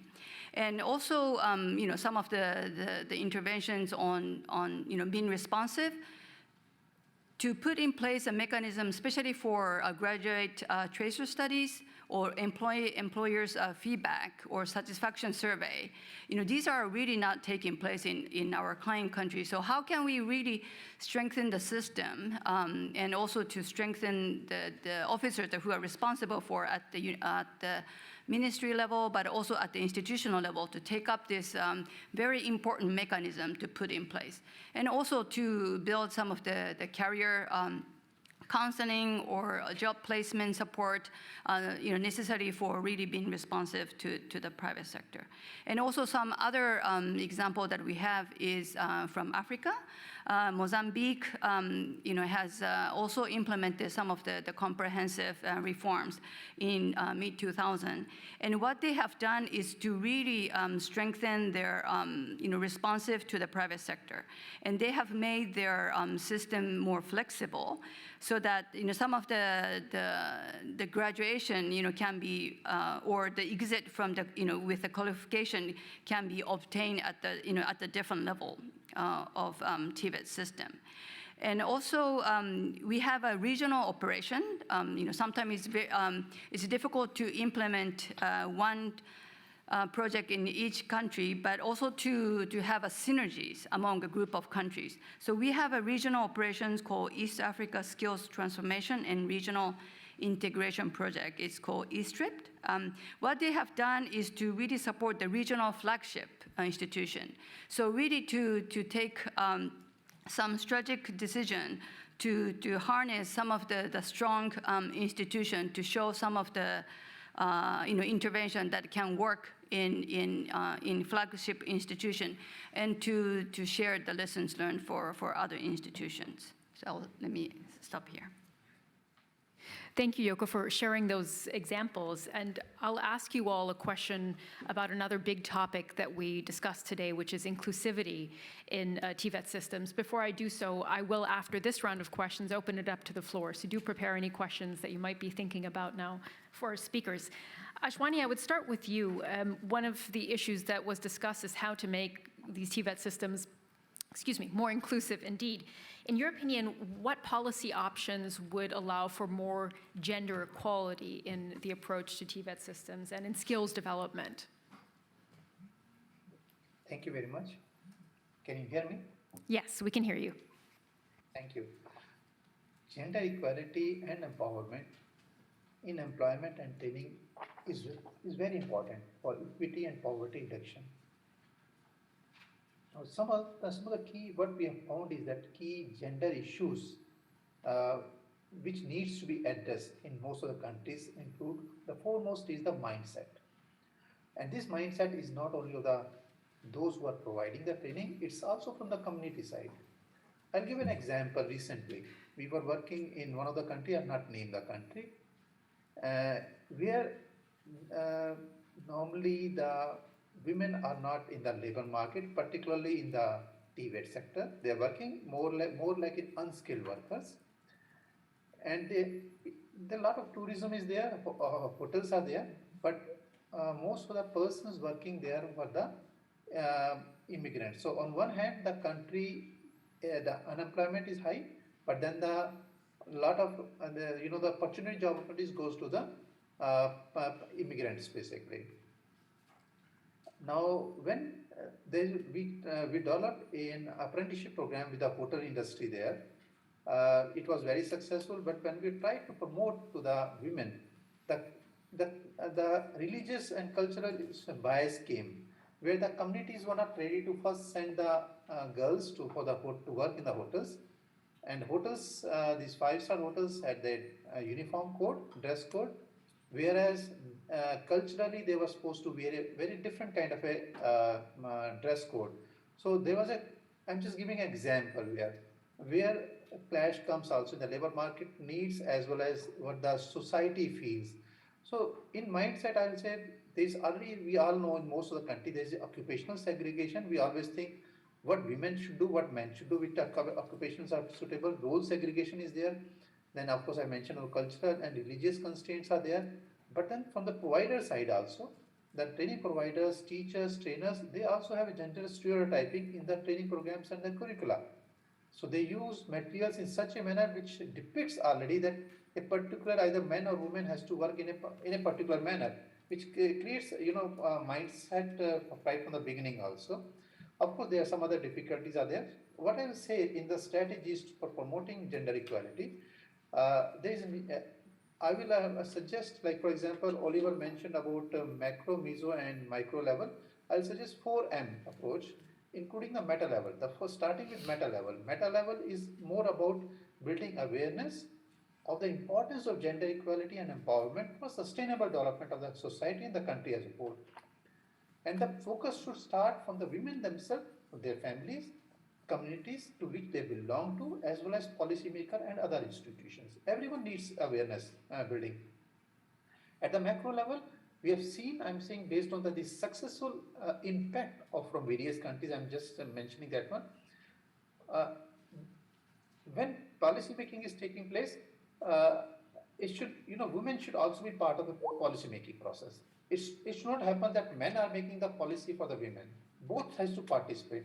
Usually you will find very few women are at the higher level, at the board level, in the institutions, in the board, very few women are there. When the policy making exercise is taking place, if you see, very few percentage of women are there in most of the countries. I'm not talking about all the countries, but most of the countries.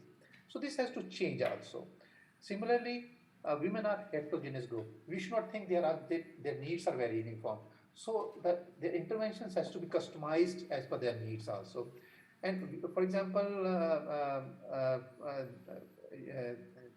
recently, my colleague mentioned about the example of Bangladesh. So I'm just giving an example in Bangladesh also. It's very important to specify targets and indicators for access to training and other services for women in the national policy itself and strategy. In Bangladesh, for example, in the national strategy, they included that female participation for informal TVET should increase from 24% to 40%. So if these kind of targets are there, clear targets, indicators are there, and budget allocations are there, and then suitable interventions are there to achieve those kind of targets, then it is also possible. At the meso level, I will say creating a gender-sensitive training environment at the institution level, which includes sensitizing the teachers, trainers, managers, and other staff. Also having right facilities and so that women can participate. In many places, I've seen myself, there is no separate toilets for the women. Then there's an unsafe environment, exploitation takes place, and then there's no proper hostel or transportation facilities or the creche facilities for them. So all these needs to be there also. And also for nowadays with the digital technology, it is possible to offer hybrid programs, making the programs more flexible so that some of the programs can be organized during the weekends or some other time which is more suitable for the women also. Similarly, so that they also participate not only in the initial training, but they also participate in the lifelong learning, because women is one particular target group for various reasons, whether for the child care or elder care, they have to many times needs to take break from the labor market. And then if they have to come back in the labor market, they need additional support. But that support mechanism has to be there. And also micro level, I will say, using counseling, mentoring, positive role models to create opportunities for women, specifically focusing on the technological area is also very important. Thank you. Thank you, Ashwani. Ramon, what do you think? Ashwani took us through the different levels that he thinks need to act together to ensure that there's fairer access for groups like women who haven't had as much access in the past. What do you think would be the priority for governments, private sector, all the stakeholders? Well, I think in terms of gender equality in Tibet, I think we need to understand that this is a structural problem that starts very early in the socialization process of boys and girls, and the problem should be addressed as a system and should start in pre-vocational programs. First to start developing these vocations in girls, because otherwise we're going to reach that stage in life where girls have to pick a career and they will not do it because they didn't have that previous stage of developing their vocation. And then there is another stage when they already are in TVET, and we need to see what happens in TVET centers and how girls are discriminated in particular careers that are more male-oriented and what they have to go through in those careers. So that is a process that happens within the training. And we don't have to forget what happens after the training, because also when these girls that finish their training, when they go and try to get a job and they find a workplace, they also can get through a lot of discrimination from the colleagues And that is something that also needs to be worked on. So this is a process that needs to be looked on structurally and needs to start very early, and we need to work as a process. And in terms of, another thing that we found, especially in terms of inclusion, because we've been providing assistance to develop policies and plans and strategies for TVET in several countries in Latin America and the Caribbean. And one of the things that we found most challenges is the lack of data, the lack of information. So it was mentioned this morning that we need to develop stronger information systems for TVET, because when we talk about the most vulnerable and marginalized people, who are these people? Where are they?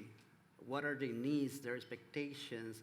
Are they going to be interested in TVET programs or not? Because the fact that you have a good training provision does not guarantee the demand for that provision. We had experience, for example, creating programs for mechatronics in some countries, but the people that were expected to enroll did not do it because they didn't know what mechatronics was and they didn't know what kind of opportunities. So we need to reach out to them, and we also need to understand their needs, and we need proper strategies to motivate them to be engaged in TVET. So, and having this data and this strong information system, I believe will help us to do so. And the final point I would like to mention is that especially in Latin America and the Caribbean, there is also a big demand for intercultural perspective in TVET, because there are a lot of indigenous populations that have their own perspectives on education, their own perspectives on jobs and the labor market, and sometimes the systems are designed with a perspective that is not appropriate for that context. So we've been receiving a lot of demand, requests for a stronger intercultural perspective in TVET. So these are the points I think I wanted to mention in terms of inclusion and gender equality and promoting more access to TVET for the most vulnerable and in need. Thank you very much. Thank you. Olivier, what do you think of this? Do you think that more data and also starting earlier with the socialization, for example, when it comes to gender equality, that those could be crucial in tackling some of that lack of access going forward? No, I totally agree with this approach first to effectively track the issue very early. This is true. And what I want to emphasize is that we don't have a generic approach. From my experience that I have in many African countries, in general, when you support country, the concept of inclusion is also discussed at the level of the country. And sometimes when you are supporting the country, they say, for us, inclusion is need. It's those who are not at the school or who are not in the labor market. Sometimes they say, our inclusion is to take people from rural region. People from rural region do not have access. They say, how can we do to focus on this population? Sometimes they used to say, our focus could be illiterate. You know, in many countries, the rate of illiteracy is very low. Sometimes the inclusion is to see how to bring these people in TVET. And in other regions, sometimes also you have refugees, as we say, how to bring them, migrants, how to bring them. So in general, when we support country, the first step for us is to see what is the priority for the country, what is the target population that they want to assess. So when we agree together on the target population, it's then that we can see what are the good practice in order to bring them. I give an example with ILO. During the last 2 years, before the COVID, we work with ILO. We have a project there called Global Skills Partnership Immigration, and it was also on refugees and migrants. Because concerning, for example, the question of refugee and migrant, what we used to say to countries is to say, you cannot alone tackle this issue. You have to work in partnership with other countries. So with ILO 2 years ago, we worked on this program that ILO to help a bit country of West African country and Central African countries to design a framework that can allow to take in charge refugees as migrants in their region. We also, in the same topic, also we support, for example, what we call ECOWAS, that is the regional economic from West Africa region, to develop what we call a regional qualification framework. This was also to allow migrants and refugees in this region to have a recognized qualification, even if they come from another country with something that is not done in this country. So, for example, for the topic of refugee and migrant, this was a bit the approach that we use. For example, I just give an example also what we use on youth in informal sector. There are some countries like Niger where their problem was to say, how can we do to help young people who are out of school and very young in informal sector. And there, what we designed with them was to develop what we call a modern traditional apprenticeship, because they have a traditional approach there. But the problem is that at the end, they are not recognized. They don't have recognized qualification. So what we do was to see how to modernize it such that those youth who are in this informal sector, at the end, they can come back in the system if they want. The last thing, for another experience we had also was concerning the illiterate and another country was recognition of prior learning that also was used to allow those who were excluded to be able to come back. So for us, supporting country on inclusion really depends on what is the target, and from the target, what are the right approach, and it's by this step that at the end you could be able to design a good methodology or a good policy to tackle the issue of inclusion. So thank you. Thank you. Yoko, what is your perspective at the World Bank? Would more data help to understand what Olivier just described, and Ramon as well, the lack of information on who the target group is and where they are and what they need? Yes, so what we usually work on is we have a very also strong focus on inclusion. Inclusion is really one of the top priority for all the programs that we do, not necessarily only for TVET, but for all the education programs, as well as other programs in different sectors. And what we really focus on is, I think it's been already said, on the first targeting, to understand where they are in terms of inclusion.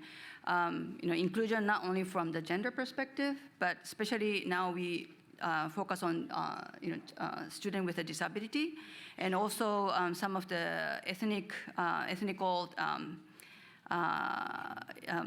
and also the migration histories, urban, rural. So there are a lot of different aspects of equality that we will look at. And first, we like to understand where they are, what's the enrollment and also the completion, how they are able to cope with a certain stress or the pressure while they are working on it. So, we would like to also look at the completion rate. And that's all important, and that's all we can do if we have a very good information system. So that's definitely one of the area we focus on. And also to understand, each countries and each situation has a different type of constraint. So, for instance, if there are very much less female involvement in certain trade and certain norms that the society has, how can we really reach out to this group of potential students? And we have not necessarily only from the education program, but we have some other colleagues working from social development, and we have a number of lessons learned from these operations. What we have learned is really the different type of communication that we need to bring in. Ramon already mentioned about the different type of the communication on sensitivities. How do you really communicate, to different group of ethnic groups? Sometimes, the students with a disability, who are not able to read or to hear. How do you communicate? So this type of communication, mobilization work is very important to us, and also to set the target so that we can work towards certain goals. And when we have operation, we monitor very carefully. As some of you may know, that we have frequent monitoring and supervision of operation. So every 6 months, we go to the field. We, trying to update our indicators and see where we are. If it's not really meeting our target, how can we do differently so that we can maybe look at review our intervention to see how we can really put the program on track. And some of the things that have been said about, especially focusing on gender. I think what Ramon said about not only really addressing some of the issues at the education level, but after they graduate, there's the ceiling for women. I think many of us can resonate to that, and the recruitment process is one, and also the work environment is another. So I think it's very important to look at the complementarity of different policies, intervention that we need to put in place. One of the intervention that we are working on, especially under new operation, our colleagues and I are preparing, is really addressing the education and skills development for NEET group. And what happens to this, quite a large age group of, out-of-school children is that, some of them will start having a family. So especially for women, to come back to school, to get educated, they really need to have some other system in place to be able to look after their children. So, one of the initiatives that we are considering with the government of Bangladesh is to see if we can build some of the childcare facility for girls who are interested in coming back to school. So, what I wanted to present is, different interventions and also the different level of education, and also even after the completion of education, we need to think about how women can really progress in their career and also to continue and not to drop out from the labor market. So let me stop here. Thank you for that very nuanced perspective. I want to share just a few comments that have come in online, because we do have a very active online participation that we'd like to highlight to people who've been following the sessions all day. So just some comments that we received on the session so far. Marsha Roamon said earlier that she agrees with the point that as stakeholders, we need to integrate efforts to build more resilient systems, institutions, agencies, private providers, industry, etc. Norma Williams, who's also online, said the issue of responsiveness and fragmentation are key to the success of building better TVET systems. And one more comment that came from one of our participants in Jamaica said, the big challenge is explaining TVET implementation strategies to the policymakers, which of course goes back to communication, which you were discussing earlier.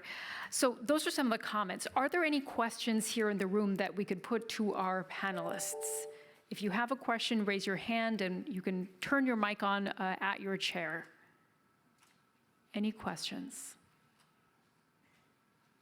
Don't be shy.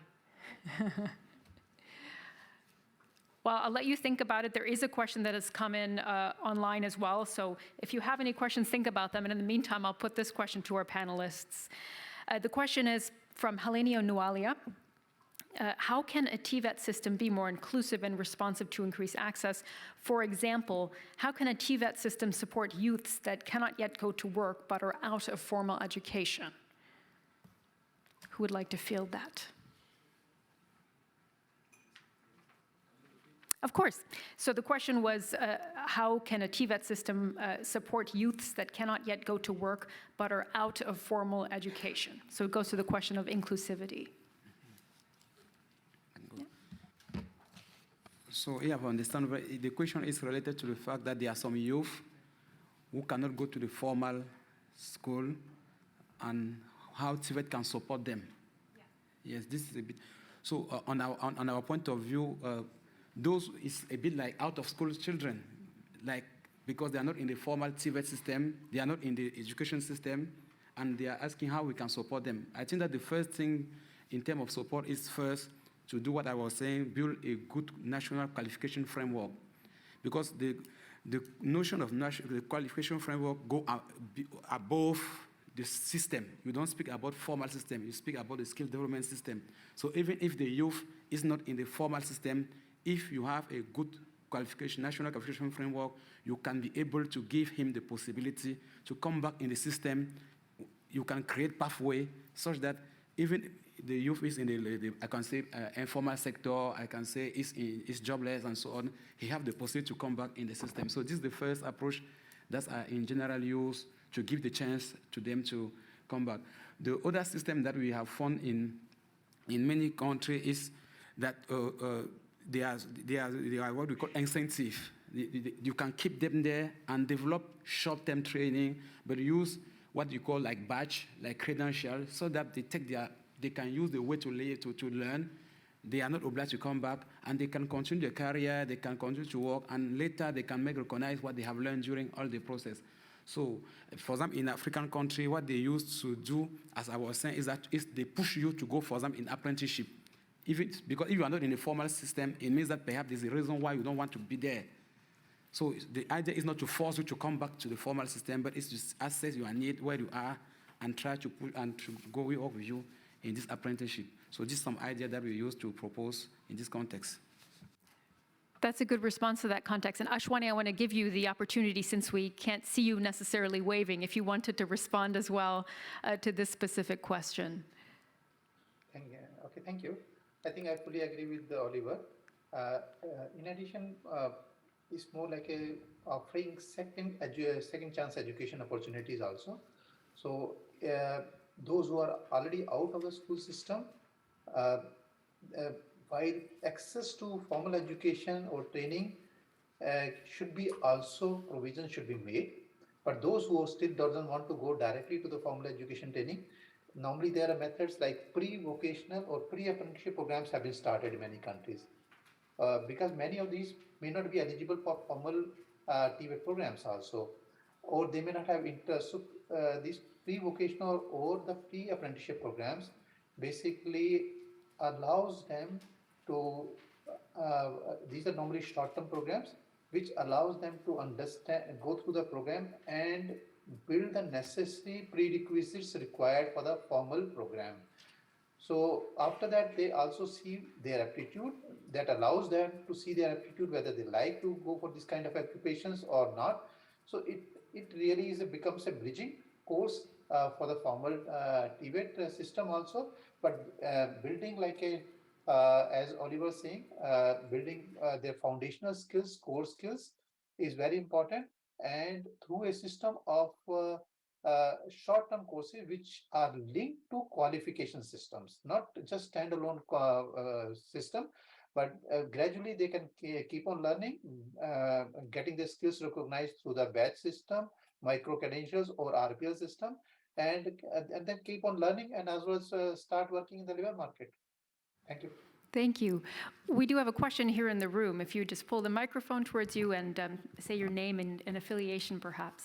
Okay. I'm Margarita Pavlova from the Education University of Hong Kong, also the UNEVOC Center. And I have a question about the lack of data. You mentioned it several times. And I think, of course, it's really a crucial question. So I'm just interested in your views. What are the major sets of data that are missing from your perspective in general and maybe for some specific context? Who would like to field that, please? Yes, thank you for the question. Yeah, from the experience and what we've seen in different countries, I think it's also challenging when TVET is part of the broader education system, because usually you have a structure operating at ministries of education responsible for collecting data and producing statistics. And in that sense, that kind of data is missing in formal TVET. In non-formal TVET that are structures tied sometimes to the ministries of labor or other ministries, perhaps even data is sometimes more accessible because there are specific structure in there. But these are, in several countries, are smaller systems than the bigger TVET system, formal TVET system that operates in secondary schools and TVET in tertiary education. So that's basically the difference. One of the challenging aspects is that if there is data available, it's not centralized. There are different structures of the government responsible for TVET, sometimes ministries of youth, sometimes ministries of health.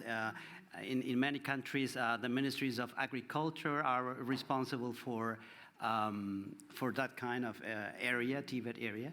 And they all have different mechanisms for collecting data also. So that's another challenge.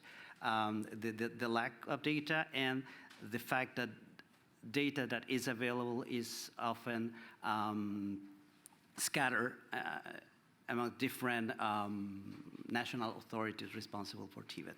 That from my side. Anybody else? Yeah. In fact, I will say differently what you assess. From my experience, what I have found is that sometimes in many countries they use like an excuse. So what I used to say is to say, in many support we used to do, sometimes they are surprised. We say, we were in mission in your country, this is some data that we take, this is some analysis we were able to do. They say, really? So sometimes there's no communication between institutions. It's the reason why I used to say we don't need to say public-private partnership. Sometimes we have to focus on public-public partnership because there are some institutions also that generate data, but the other public institutions are not aware. And sometimes when we come to support country, we visit them, we collect data, and we do analysis. They say, really? It was possible. So for me, if there's something to do first is to try to push to have more public partnership so that there can be more communication, and I am sure that they will be able to have some data that already exists. So this is the first issue, communication between institutions. The second issue we have also found is that sometimes even in the Ministry of TVET, you find lots of data, but they don't have capacity to use it, to analyze it. So the second thing sometimes is to try to build the capacity. And when you build the capacity, to some year, when you come to 1 year, sometimes you see, you are happy because they start to do some analysis. They start to make some orientation. So communication, capacity of those who are there. And I used to say to country that it's because you will be able to show what you have done with the small data that the government could be able to increase the money for data collection. If you are not able to show what you can do with small data, you cannot advocate to the government. So what I used to say is use the small data, try to make a small work, try to make some analysis, and then later you can come and say, this is what we have done with this. If we were able to have this kind of data, we could also do this. And then you can encourage the government to fund, because I agree that at the end of the day, it's a funding issue sometimes. But for me, the funding issue will be the second step. The first step will be communication around public institutions, capacity building to use, to know how to use it, and also really use it in the pilot, when you pilot the TVET system, because you can have data, but continue to do your day-to-day work without using really it in the piloting of your system. So for me, it's this next step to increase it. Okay, thank you. Maybe just to add to that, I think I already mentioned earlier, is, because coming back to the first question that we were asked on alignment of skill supply and demand, and what we learned from, I think, from many countries in East Asia is that you have a very good information about the graduates, where they go, what type of job they get. And these are the type of information that's really lacking in many of our client countries. And therefore, we have a lot of operation that includes that as a capacity building exercise, and also to really collect the data so that we can be more responsive. So graduate tracking survey, employer satisfaction survey, these are the information that's very important for the ministries and the policymakers to understand the relevance of programs that they offer. So I will add to the lack of information on this particular point. And I think just to also highlight our sister agency, the IFC, is also providing some of the technical assistance for countries, including Ghana, South Africa, in doing this type of employability survey. Thank you for that insightful question. I think that was able to draw out some important answers there. We have run out of time for the questions and the answers, but we did want to hand over to Ashwani to summarize what we've heard in the session and draw it together with some closing words. So Ashwani, we will hand the screen over to you. Thank you very much. Dear participants, you would have observed from the session that reforming TVET in most low and middle income countries is very crucial to improve the access, equity, quality, and relevance of TVET. And this is becoming more and more important in the context of fast-changing labor market. But in practice, what we have found is that many countries find it difficult to do so, reforming their system, making it demand-driven. And here we are focusing, this session is on the low and middle income country. So it cuts across big challenges. So the policymakers from these countries are always looking for what are the policy options, what are the good practices that work in their context. There many examples are available from the high-income countries, but then very few documented good practices with a good analysis of the data is be available from the low and middle income countries. That remains a challenge. That's why the three leading international development institutions, the World Bank, the UNESCO, and the ILO, they came together, joined hands to analyze the lessons learned from various reforms, recent reforms, and come up with some appropriate recommendations. Of course, the upcoming report presents that analysis, recommendations, but as my colleague from the World Bank mentioned in her presentation, that we also face severe challenge in not sufficient having data from many countries also. The report also comes up with a slightly and we have seen with the new kind of a recommendation, it is proposing 3 transformations. We'll not go into details of these ones, but these transformations are more related to like pursuing excellence, making evidence-based policy making, and focusing on the end results rather than the inputs. So at the end, I will say that from the session which you are clearly getting the conclusion is that significant TVET reforms are required and are also possible, and then can make a difference to the TVET systems and the lives of the people, both and leading to the sustainable development of the countries. But they need to be realistic in expectations and logically phased over time. Sometimes what we have found in some countries, the reforms are good, but the ambition level becomes so high and they want to achieve the results in a very short period of time, then it spoils the whole process also.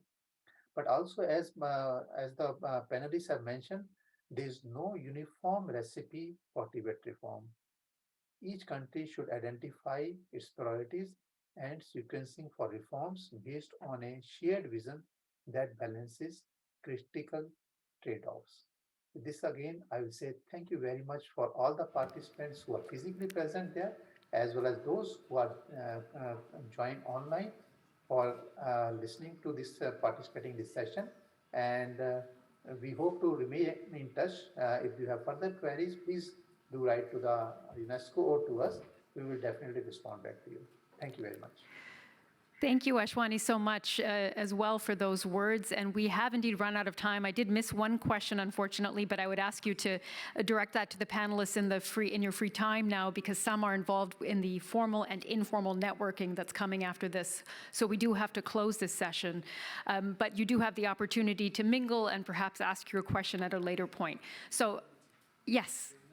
There's another meeting, exactly. There's formal and informal networking meetings taking place after this, if you're involved with those. But first, I would like a round of applause for our distinguished panelists.